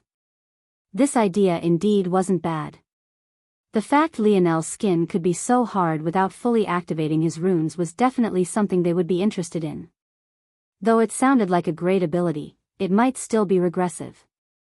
After all, there were a ton of complicated variables at play. For all they knew, this mutation didn't allow Lionel's skin to grow any firmer beyond this point. Still, if it was a mutation, it was valuable nonetheless. Every mutation represented the potential of evolving a lineage factor to an all-new level, and it was a chance to deepen one's understanding of the mechanisms that governed it as well. There was simply no family who would turn down such an opportunity. The second potential reality is that he isn't mutated but rather just hides it well. In that case, then he's a pretty decent genius of their family. Isn't that much worse? Ganner's excitement dimmed. Orinik sighed and shook his head. What was he going to do with this one? No. The competition has been raging on for so long already. Those that could be recruited have already long since been recruited, and most of them are focused on grooming their faction to step into higher levels of strength. Someone who isn't tied to any of them and has good talent will always be worth something. Think about it, would you rather split rewards with others who will just leave and bring the benefits to their own families? Or would you rather split rewards with your own kin? If we sell this information to the right person, it won't be as lucrative as the first potential reality, but it will be good business either way.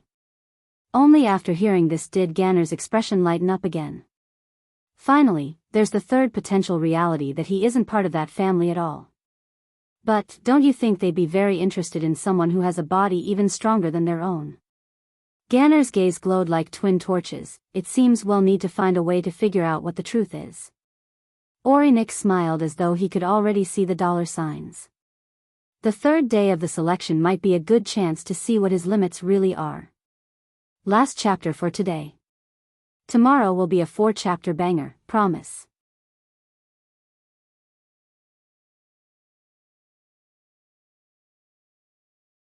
Chapter 1190. Published at 2nd of September 2022 5:05 and 10 seconds AM. Chapter 1190. Erupted 4th. If audio player doesn't work, press stop then play button again. Chapter 1190. Erupted 4th. Lionel was unaware of the thoughts of Orinik and Ganner, but even if he had known, he wouldn't have reacted much. Though the two were trying to profit off of him, they weren't necessarily doing anything detrimental, at least not on the surface, anyway.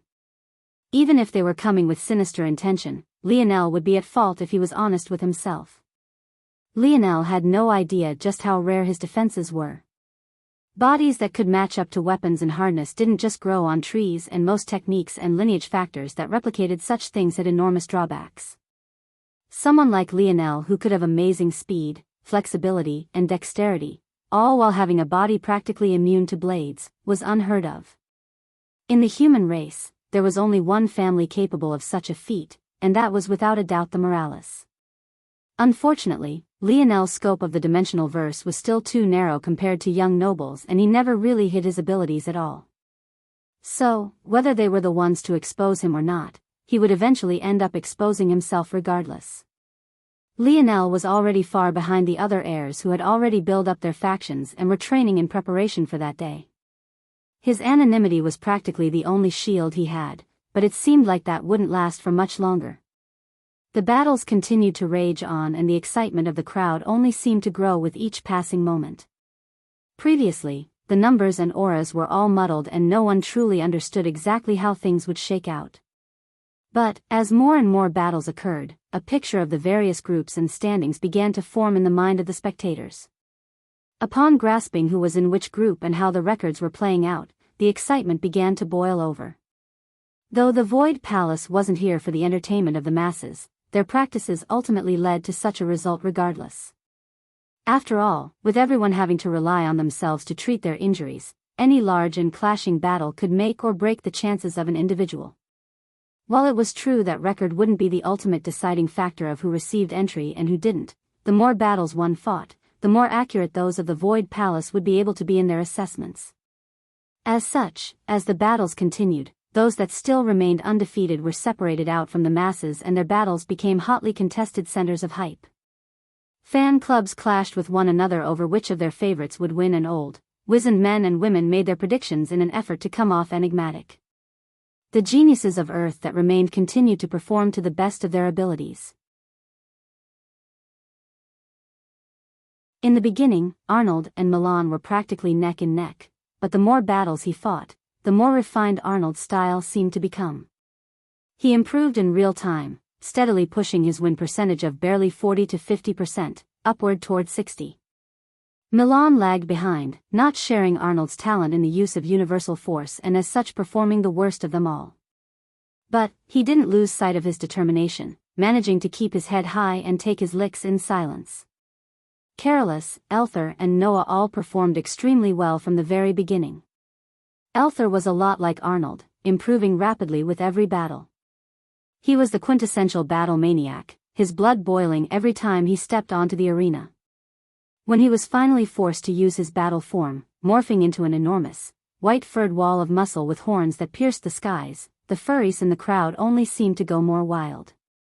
However, what the crowd saw and what Orinik and Ganners saw were two completely different things entirely. While the former saw a wall of muscle, the latter saw chaotic particle force. What the hell is going on with this sector? First there was a true state universal force wielder, then there was a member of that family, and now there's someone wielding one of the true state elements. Orinik felt like his head was spinning. They all come from over there. Ganner said offhandedly. Though he had spoken those words casually, Orinik froze upon hearing them, his head turning toward the location of Earth's geniuses. He had been so busy analyzing how ridiculous it all seemed that he had completely missed the most obvious connection of them all.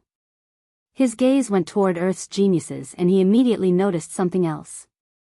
Not only were they all from this one place, they all seemed to look toward a singular young man for guidance.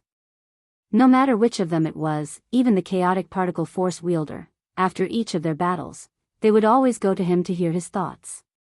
Just when Orinik's gaze landed on Lionel, he seemed to look up at the same time and smile. Orinik didn't know if it was a coincidence or not, but Lionel's gaze seemed to convey the message that he could see through his intentions quite clearly. A member of that family leading so many talents. If I recall correctly, not a single one of them is above tier 2 except for him, yet they didn't perform too badly. They're just too young. Orinik thought aloud to himself, not shifting away from Lionel's gaze. Hey Ganner, I think the price for him just went up.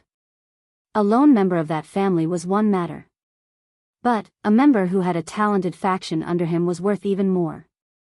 Life in the Void Palace wasn't easy, you had to scratch and claw for everything. The idea of a payday that could come without him having to risk his life was something that made Orinik's blood boil and his heart stand at attention. The billboard flickered once more, causing Lionel to finally break eye contact with Orinik. Lionel Morales versus Isaac Arundo. The moment Lionel landed on the platform, a baleful killing intent that blanketed the arena erupted forth.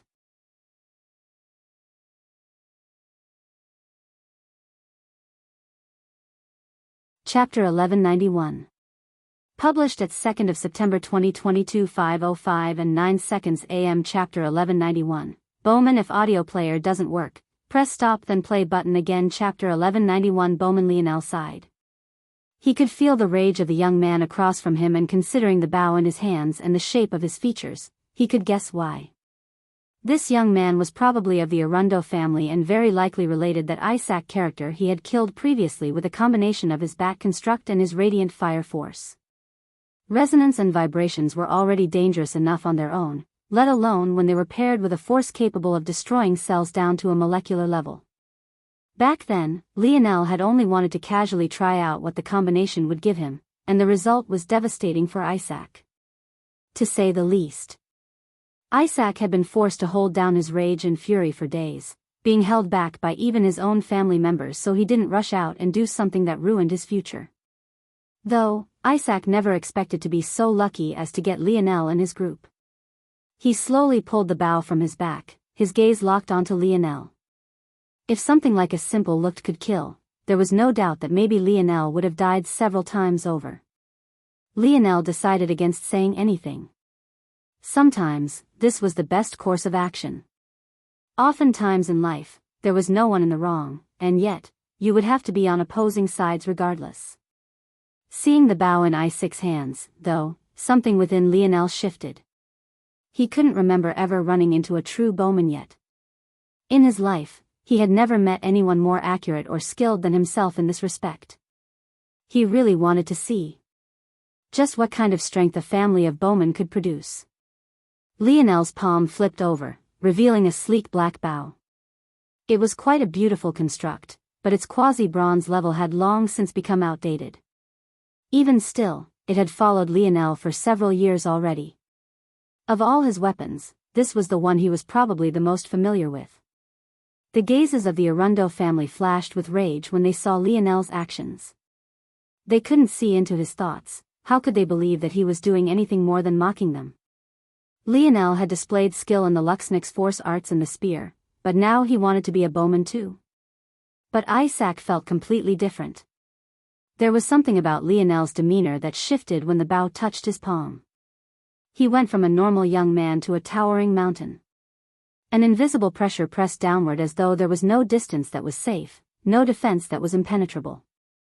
Today, Isaac thought to himself, slowly drawing his first arrow and tightening his back. Even if I have to give up my life, I will take you down with me. Twang. TSSSSS. Two streaking arrows were released at once, each from opposite sides of the arena. At least, that was what it would seem like. However, if one had been paying especially close attention, it would have been just barely perceptible that Lionel had released a fraction of a moment later. Isaac's gaze flickered, numerous calculations being performed in his mind every second.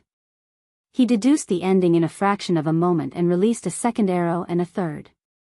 Lionel took a step to the side. His hands became a blur, mirroring Isaac's actions in a single blink. Bang! The first two arrows collided, creating a scene that stunned those watching. They split into four pieces, each one being split in two by the other in an astonishing feat the crowd had simply never seen before. Never had two arrows been so perfectly matched in such a way. But, such a sight didn't even have time to settle in before the second and third volleys met one another. Lionel's expression flickered, a wide grin spreading across his face. Isaac's second arrow deviated in its path just before it met his own second. Skimming against the side, it threw Lionel's second arrow off course and right in the path of Isaac's own third arrow. In just a breath, Isaac used Lionel's second arrow to deviate the path of his own third arrow, forcing Lionel's own third arrow to miss completely. Lionel's second arrow flew by the right of Isaac's head and the third flew by the left of his waist. But, he didn't move a single inch as though he already knew that exactly this would happen. At the same time, the forced deviation of Isaac's third arrow by Lionel's second resulted in both of Isaac's arrows flying in a straight line, right for Lionel's head. For the first time in his life, Lionel had been outmaneuvered in a battle of snipers. But, rather than being enraged or saddened, he laughed, a vast violet aura exuding from him without his even noticing. Lionel was forced to tilt his head to the side to dodge Isaac's line of arrows.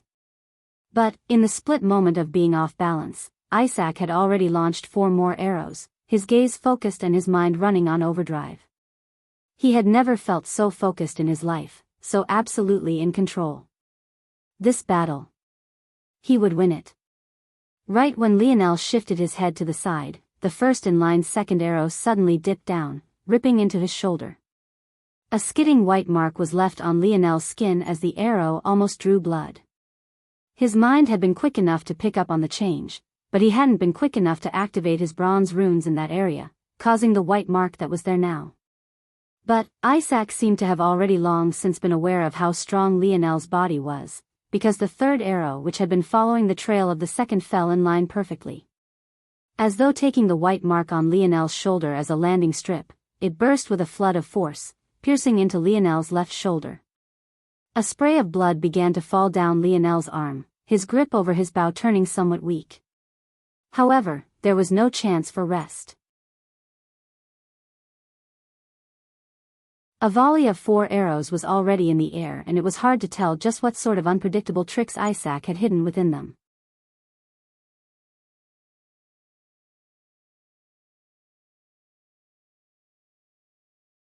Chapter 1192. Published at 2nd of September 2022 5:05 and 7 seconds AM. Chapter 1192, LT seemed. If audio player doesn't work, press stop then play button again. Chapter 1192 LT seemed. Lionel's expression flickered. The instant the force surrounding the arrow lodged into his shoulder dissipated, he used his variant earth affinity to send it flying out of his flesh. The wound itself immediately began to heal, Lionel's passive healing factor having reached ridiculous levels after reaching the second awakening of his healing branch. Isaac hadn't expected for Lionel to deal with his wound so effortlessly, so he was somewhat caught off guard. This wasn't because he thought his arrow would be lethal, but rather because he expected Lionel to have to be forced to find a moment to pull the arrow out. And he thought that Lionel would also have to at least weather the injury for the duration of the battle. But it seemed that he was wrong. Isaac's expression fell for only a split moment before his determination was lit ablaze once more. His gaze rapidly shifted between the 4 arrows he had released into the sky, completing another series of calculations in the blink of an eye. His aura blazed, his bow force wrapping around his body like a howling wind. The twang of his bow string became like the chords of a symphony. Every pull and release had its own unique rhythm. He didn't care about the depletion of his state of mind, he didn't care about the tingling pain at the tips of his fingers, he didn't care about anything outside of the target right before him. Lionel rolled to the side. Having lost the initiative, his body was forced into weaving and dodging, his gaze flickering with an excited light. Isaac was the best marksman he had ever met. His skill was immaculate. His calculative abilities were lesser than that of himself, but his talent and grasp of timing were impeccable. The moment he seized a leg up due to a folly on Lionel's part, he didn't let up, his assault only becoming more overbearing and relentless. There was no cover for Lionel to take, no partner he could use to distract his enemy, and as though by some tacit agreement between the two, Lionel refused to use any skills classified outside his talent as a bowman. Bang! Bang! Bang! Bang! Plumes of smoke rose up outside the arena as arrow after arrow left craters in their wake. Steam began to rise off of Isaac's skin.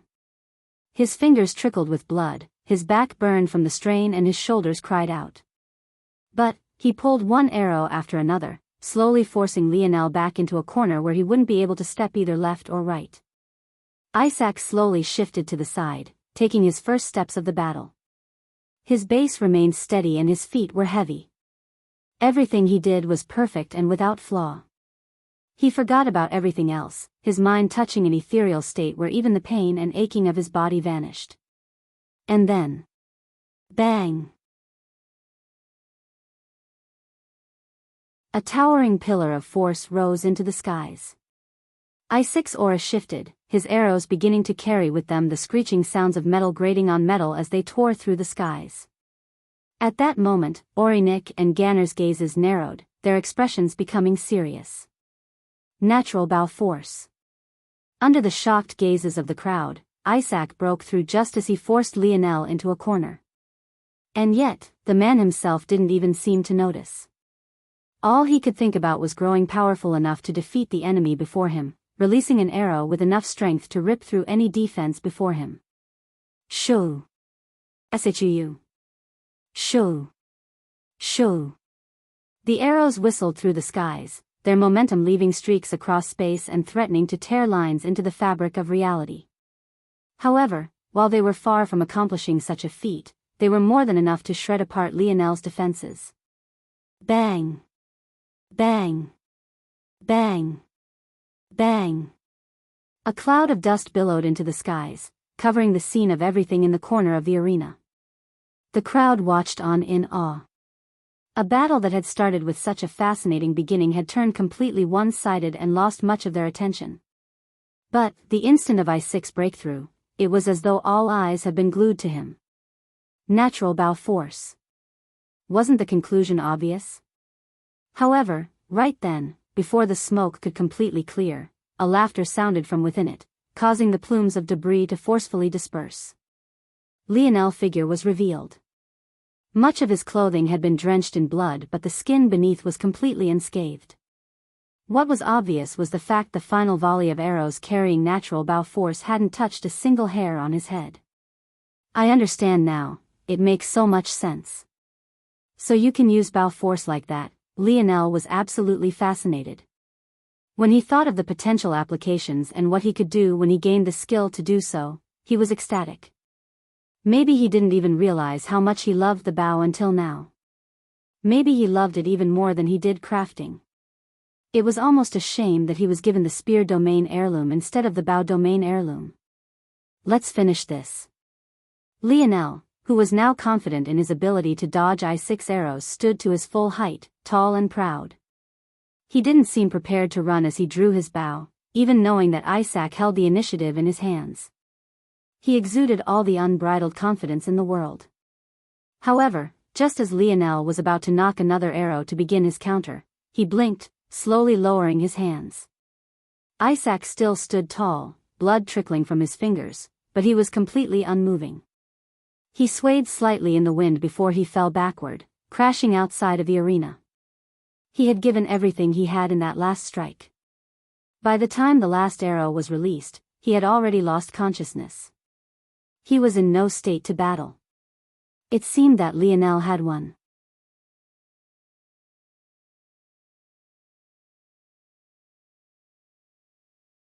Chapter 1193. Published at 2nd of September 2022, 9:15 and 56 seconds AM. Chapter 1193. Hushed. If audio player doesn't work, press stop then play button again. Chapter 1193. Hushed. Lionel returned to Earth's seating arrangements a bit disappointed, but also somewhat relieved. He didn't want to have to kill Isaac.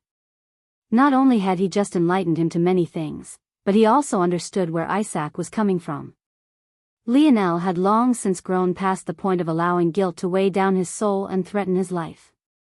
But, he had also come to the conclusion that those that wanted revenge on him for things he had done in the past weren't individuals he would hate. In the future, he would have to cross and harm a lot of people. That was a weight he would have to carry on his shoulders and accept. The moment Lionel sat back down, after appeasing his grandmother and insisting that he was doing just fine, he immediately entered a state of meditation as the battles raged around him. The battle started up again in full force, but Lionel had entered his dream world, several dream clones standing around and performing the same actions again and again. Lionel was absolutely fascinated by I-6 bowmanship, not only because of its applications, but also its simplicity. Although the amount of skill it took to use it at high levels was obscene, the entry was simple. It was the sort of thing that was accessible to everyone but very difficult to get extremely skilled at. Kind of like driving a car. Anyone could take a vehicle from point A to point B. But, how fast could you drive a car without losing control of it? 150 kilometers an hour? 200 maybe? Anyone could park, but how many could parallel park with ease? And what about drifting into your parking spot? Anyone could drive manual, but how many could drive automatic? The layers of complexity and skill increased almost instantly. Similarly, I-6 bowmanship started simple but very quickly became complicated. In the start, it was a game of balance and projectiles, but then it evolved into aerodynamics and fluid dynamics, and at its highest levels became the physics of chaos and chaotic events. To make a potential complex matter simple, Isaac essentially coded his arrows in bow force, decided the shape and weight the bow force would take before he released the arrow. All of the random movements of his arrows from start to finish had never been a form of telekinesis or a special mind technique, but were rather all examples of bow force manipulation. By tweaking and adjusting how bow force was applied to an arrow, you could cause delayed and seemingly random events to occur long after it had left the bow. The result was catching even someone like Lionel, who almost always had everything in his grasp, completely off guard. The most shocking part of it was that the more clever one was with their application, and the more decoys you used, the more complicated the calculations became and the more difficult it was for a person to see through the truth.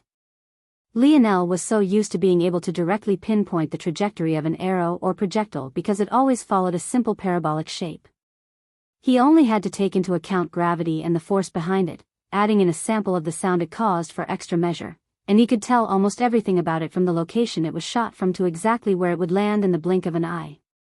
But, with this, it was like Lionel's world had been turned completely upside down. Fluid dynamics was among the hardest branches of physics even in the 25th century. The variables only increased as you rose through the dimensions. And this wasn't even the most complicated application of I-6 bowmanship that Lionel could think of. Lionel was so immersed in his own world that it took a tap from his grandmother for him to realize that it was actually once again his turn. Oh, right. Lionel smiled. The depth of complexity was so great that even after that session, Lionel felt that he had only touched the tip of the iceberg. The way force interacted with regular bow force versus natural bow force versus enlightened bow force varied so wildly that Lionel had to prepare separate calculations for each. Then there was the matter of considering the atmosphere he was in, the kind of force his enemy was proficient in, and even how fast or slow his opponent was breathing. If Lionel wanted to be as accurate as he normally was with normal arrows, he had to take even the tiniest detail into account. Lionel was so lost in his thoughts that he didn't even realize that the crowd released a deafening cheer when he stepped onto the arena. They were so excited by the next matchup that they let it all out. Right, I didn't check. Lionel rose his head to look at the billboard. But his eyes caught sight of something that made him realize there was no point. Before him, a beauty holding a mask in one hand and a battle axe in the other stood. Aina met Lionel's placid gaze with her own cool amber one, the delicate sculpting of her features revealed for all to see. No one knew why Aina had taken her mask off, but Lionel had a few guesses. Either way, she crushed the mask between the squeeze of her long and slender fingers, a bloodthirsty killing intent hanging around her. The shards of the mask falling to the ground seemed to be the signal for the battle's start. Aina's force became like a towering pillar of crimson. The quantity and quality being so much that it felt like the entire arena would collapse. Even before she moved, the stage beneath their feet shattered like an egg, making it difficult to tell just where it began and just where it ended. Lionel found himself falling as the platform collapsed, his feet still beneath him as his gaze remained locked onto his opponent. Bang! Aina accelerated forth. Her speed was so blazing that it put Siller to shame. The difference might as well have been night and day. Her long black hair fluttered to her back, her amber irises glowed with a fierce gold, the stride of her long legs and the tone of her powerful torso winding up as she raised her battle axe. The shimmering blade reflected the sun's light as she chopped down toward Lionel's head. In what felt like the blink of an eye, she had already appeared before him, her strength causing the arena to tremble and quake. Bang! She sliced down with all of her might. Orinic's expression changed. Protection. The billboard in the skies hurriedly glowed, sending out a wave of force that protected and reinforced the surroundings.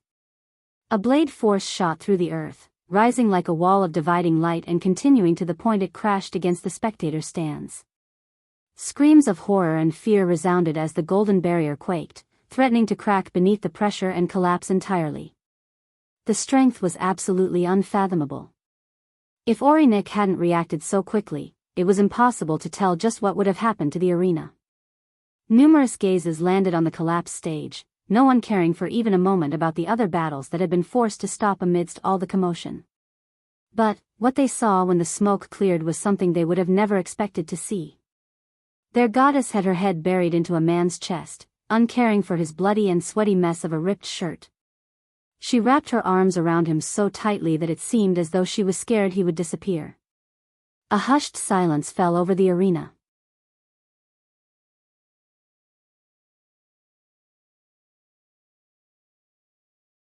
Chapter 1194. Published at 2nd of September 2022 9:15 and 54 seconds AM. Chapter 1194. Thoughtful Words. 1. If audio player doesn't work, press stop then play button again. Chapter 1194. Thoughtful Words. 1. The battle between Lionel and Aina wasn't even meant to occur so quickly. As two undefeated participants, their turns should have been delayed as much as possible.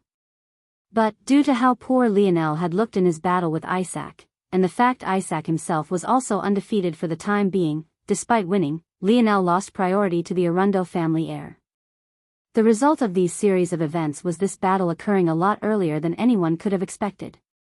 But, even then, no one could have expected a fight with such an explosive start could end like this. First, some held the hope that maybe Aina was using some sort of bear hug attack. As for why she would do such a thing when she had an enormous battle axe at her disposal, who knew?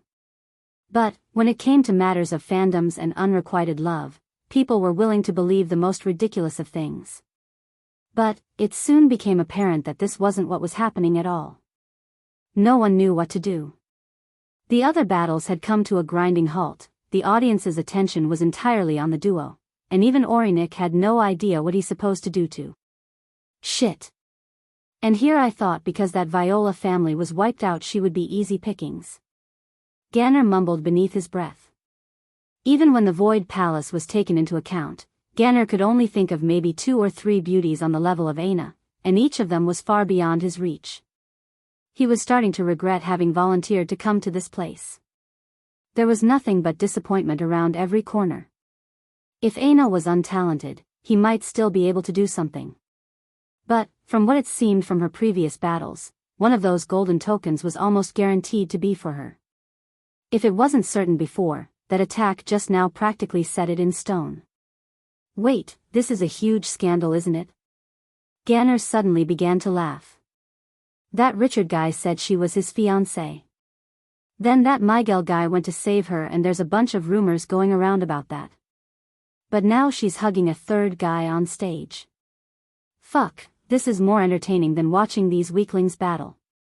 Ganner slapped his arm rest, finally sitting up for the first time. All he lacked was a bucket of popcorn. Orinik couldn't help but roll his eyes.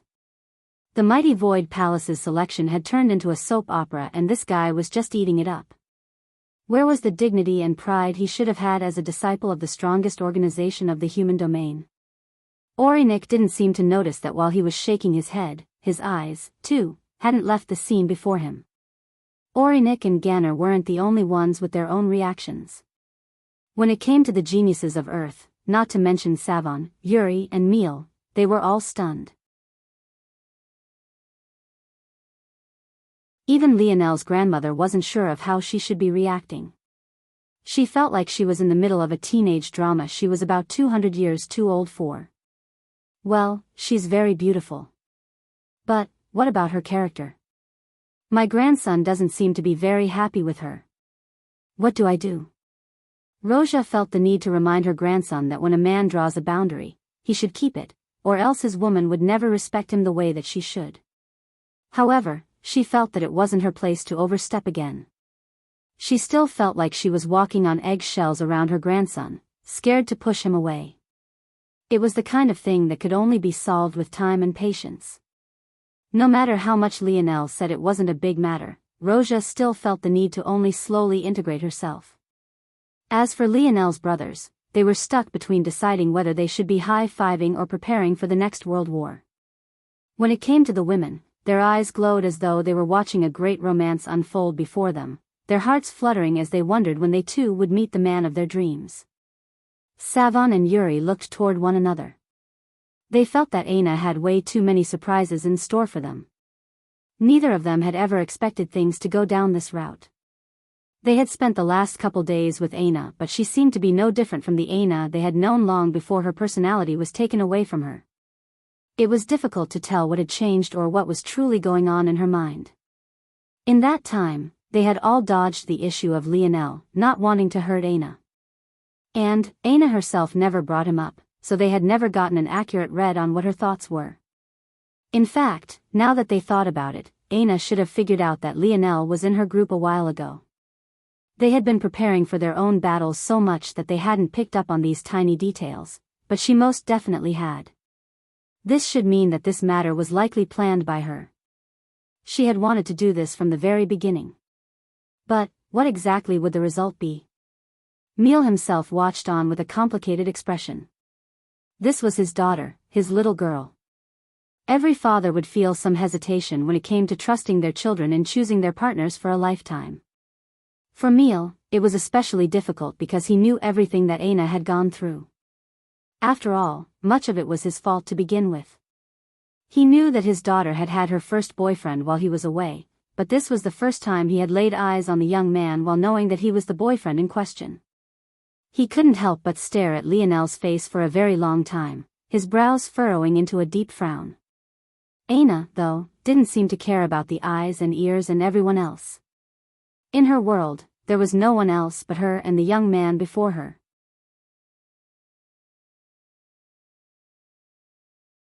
She controlled her breathing, taking in his scent and trying not to allow the wave of familiarity and comfort to overwhelm her emotions. When she finally settled the violent trembling of her throat, she began to speak words she had thought about endlessly over the last several days. I'm sorry.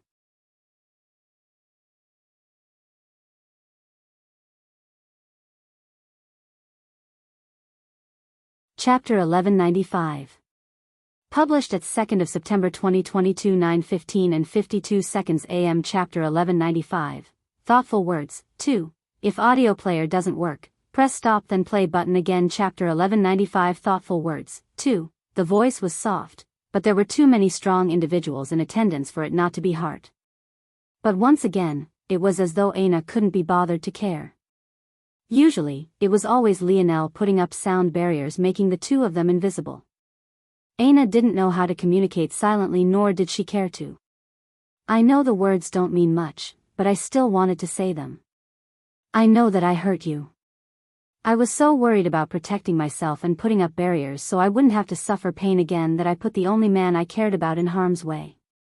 There's nothing that I can say to change what I've already done, but I still want to say these things. No matter how this ends, the one thing I don't want you to think is that I don't care for you. In fact, I care for you so much that I often don't know what to do with myself. It controls so much of my day, takes up so much of my mind, and yet I've never really told you. Aina squeezed Lionel hard, her eyes squeezing shut. PN0L, she could remember all the times that Lionel had shown her care and affection, how much effort he had put into chasing her for so long and how persistent he was in making sure that she was always happy. There was never anything that Lionel did that hurt her that was done with another choice at hand, and even the things that did leave her shambles were actions he took that were for her benefit. Ultimately, he had wanted to protect her. But, how much had she protected him?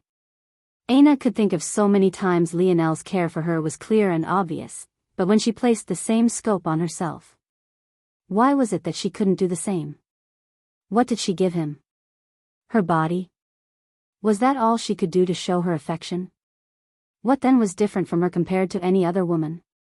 But when Aina recalled her memories, remembering the ups and downs of their relationship, she realized that it wasn't that she hadn't done anything. It was rather that she was so focused on barring herself from the world that the things she had done might as well have not been done at all. I'm not very good at speaking about how I feel. But I want to become better at it even if it's embarrassing. Aina grit her teeth. These were things she never thought she would tell Lionel, things she thought she would take with her to the grave. However, faced with the idea of losing Lionel forever and realizing that maybe she might never have another chance like this, she had resolved herself to do it. And, there was no person better for her to lean on while she did so than the man she had before her now. The reason she had attacked so viciously at the beginning, the reason why she had made it look like she was going to strike all out, was because this was the only way she could make certain that Lionel wouldn't dodge out of the way. It sounded ridiculous when you said it like that. After all, she was attacking him, why wouldn't he move? But, Aina knew Lionel very well. She knew him so well that she was certain that he'd be able to read the trajectory of her attack even when no one else could. Aina understood where Lionel's head space was at right now. He probably wanted nothing to do with her. If she tried to hug him normally, it would have never worked. She had to catch him off guard. It was ironic. But only with his support could she speak these words. Because without him, she felt lost and alone. I liked you from the first time we met. You always had a bright smile and everyone seemed to gravitate toward you. I couldn't really understand because your status was so much lower than theirs. Those noble kids like to snub their nose at everything, but you seem to always be able to get past those barriers. When you confessed to me a few days later, I was immediately overwhelmed. Embarrassment wasn't an emotion I think I had ever felt in life up until that point. But, for some reason, meeting gazes with you for the first time snapped something into place within me, and it was as though I could finally feel within the normal range of what a person should. When Aina began, she seemed to still be hesitant and slow. But as she continued, her words flowed much smoother and faster. It became easier as she continued, as though it truly was just her and Lionel. I really wanted to say yes, it was my first instinct. I didn't think about anything else and it was at the tip of my tongue. But my body shut down and I forgot how to think. I was too embarrassed to even respond, so I ran away instead. And after running away the first time, for some reason, it only became harder and harder to say the word I wanted to from the very beginning. I began to make excuses and focus more and more on the very goal I had had from the very beginning. Revenge for my mother was too important to me to consider other things, or at least that's what I convinced myself of. And maybe it was one part true, but after seeing your talent, it became nothing more than an excuse I told myself to not be forced to confront it. Instead of facing my feelings, I hid from them and they began to pop up in the worst of ways. Sometimes it was benign, but other times it became very dangerous. I almost reached a point where I didn't care about anything else, so long as I could satisfy myself in these small ways no one else would ever know about. And it all started with my hair.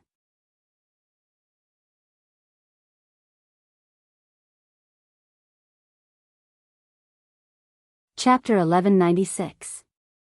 Published at 2nd of September 2022, 9:15 and 50 seconds AM. Chapter 1196. Thoughtful words. 3.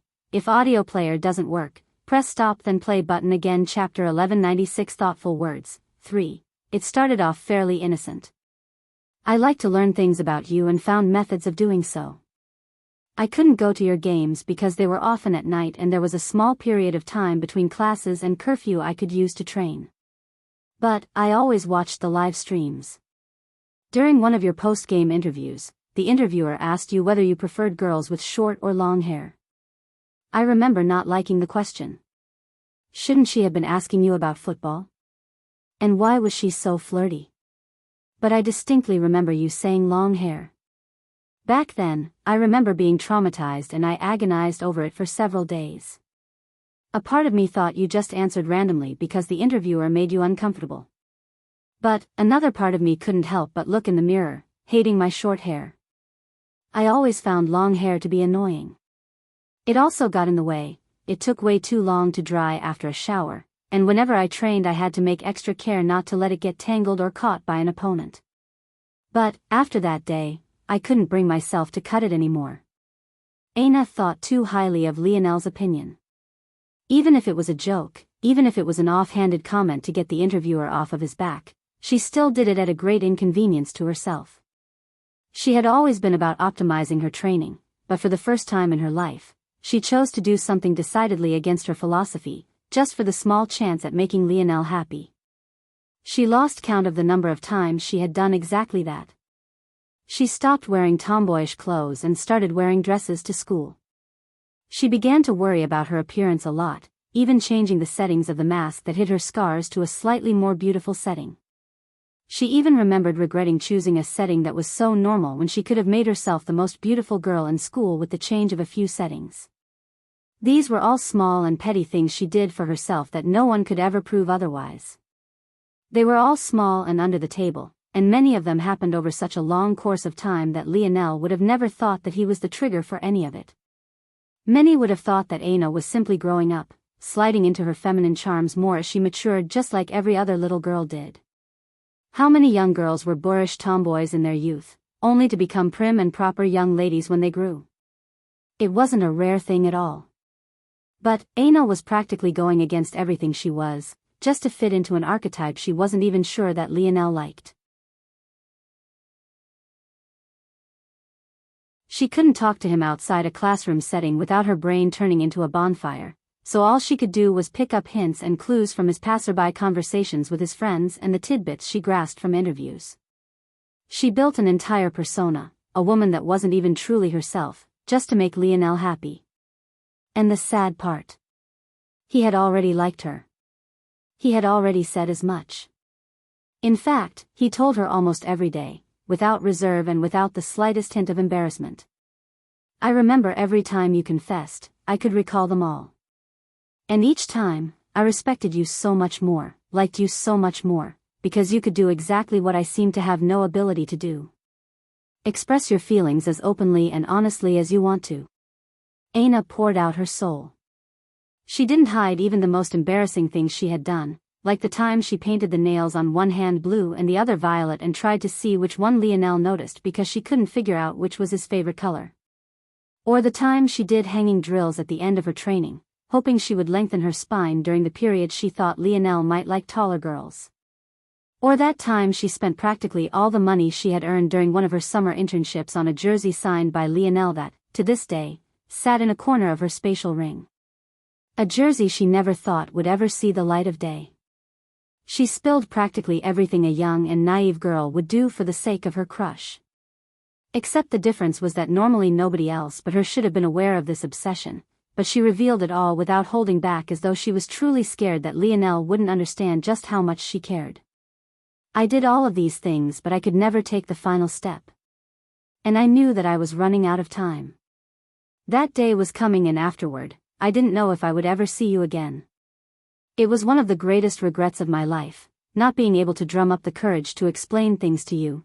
Aina wasn't wrong to feel so guilty. In her worldview, Lionel was of common birth and his gene analysis exam was also unimpressive. By all rights, he shouldn't have been a talent of any kind and he would likely be among the very first to die during the metamorphosis. Aina's own crippling anxiety led her to the point where she chose her own comfort over potentially saving the life of the young man she had pined over for 4 years already.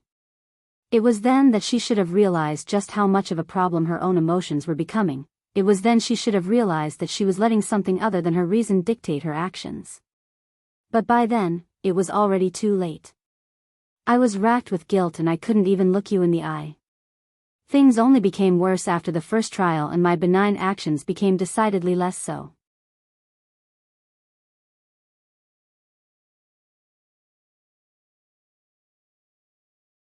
Chapter 1197. Back when the metamorphosis first descended, Lionel remembered thinking that this was really the end and that this would really be how he died. He had already concluded that the Paradise Islands had fallen and his father was dead, and now he was certain that he would follow not long afterward. In those moments, he felt lost and alone.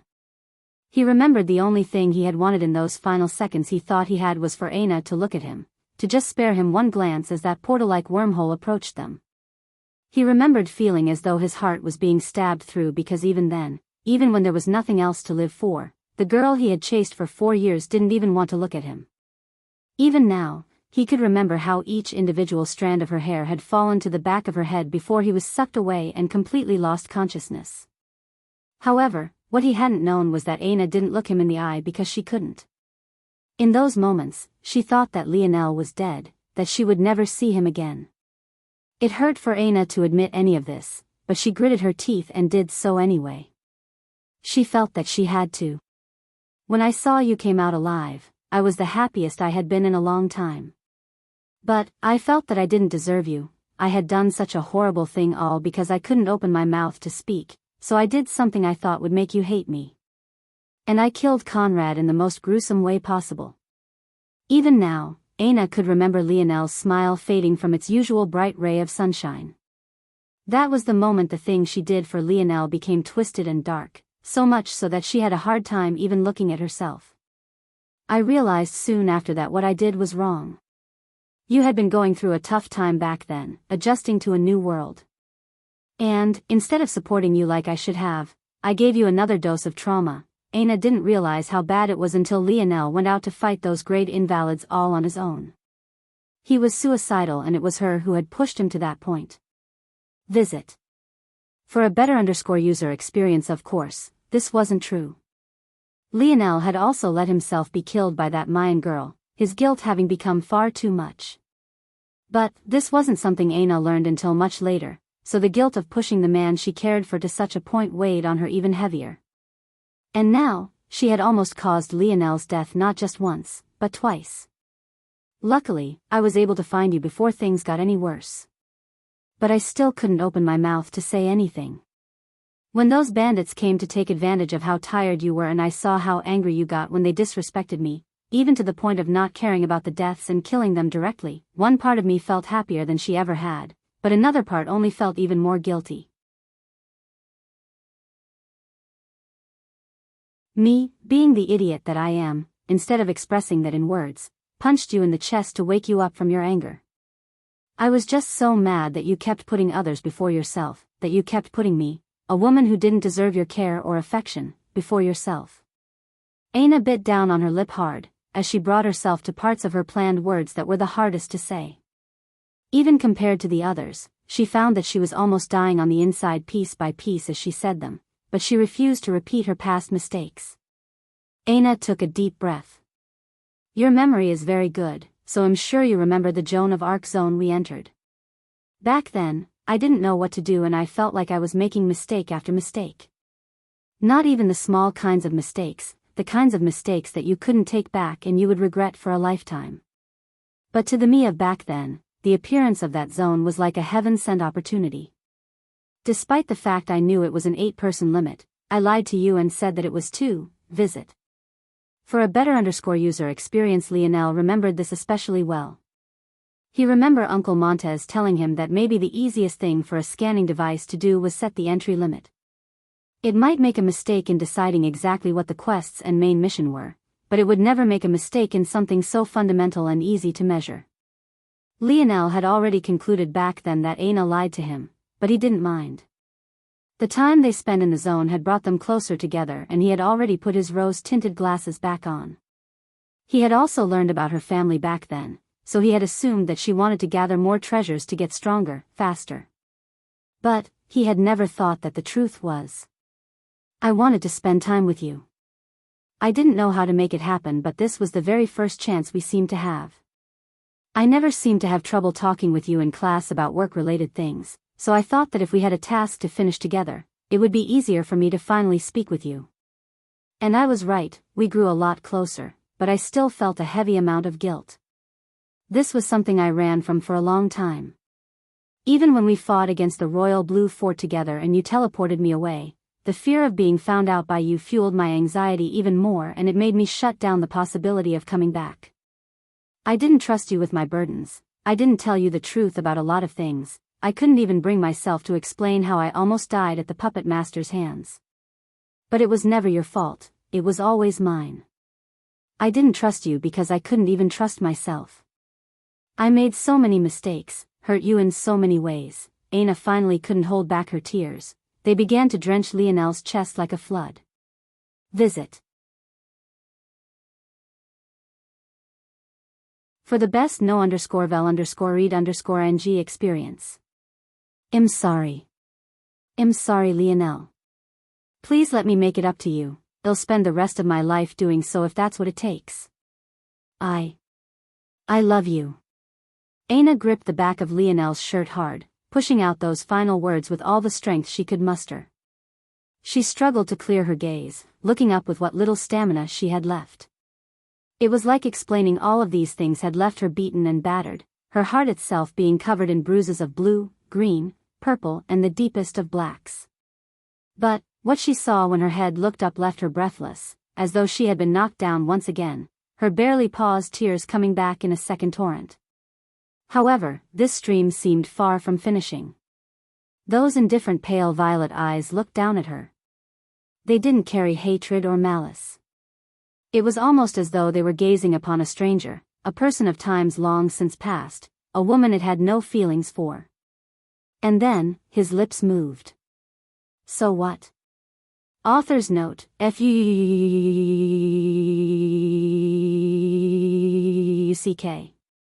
I had to binge so much Andrew Tate to type out those last 2 words. I need a cleanse. I'm gonna go hit the gym hard then drown myself to sleep. Until tomorrow, lads, cries why Lionel, why, visit. For a better user experience that you're tuning into the Biyao's Wuxia Chronicles YouTube channel. Don't forget to subscribe and join us on this journey to catch the most captivating stories.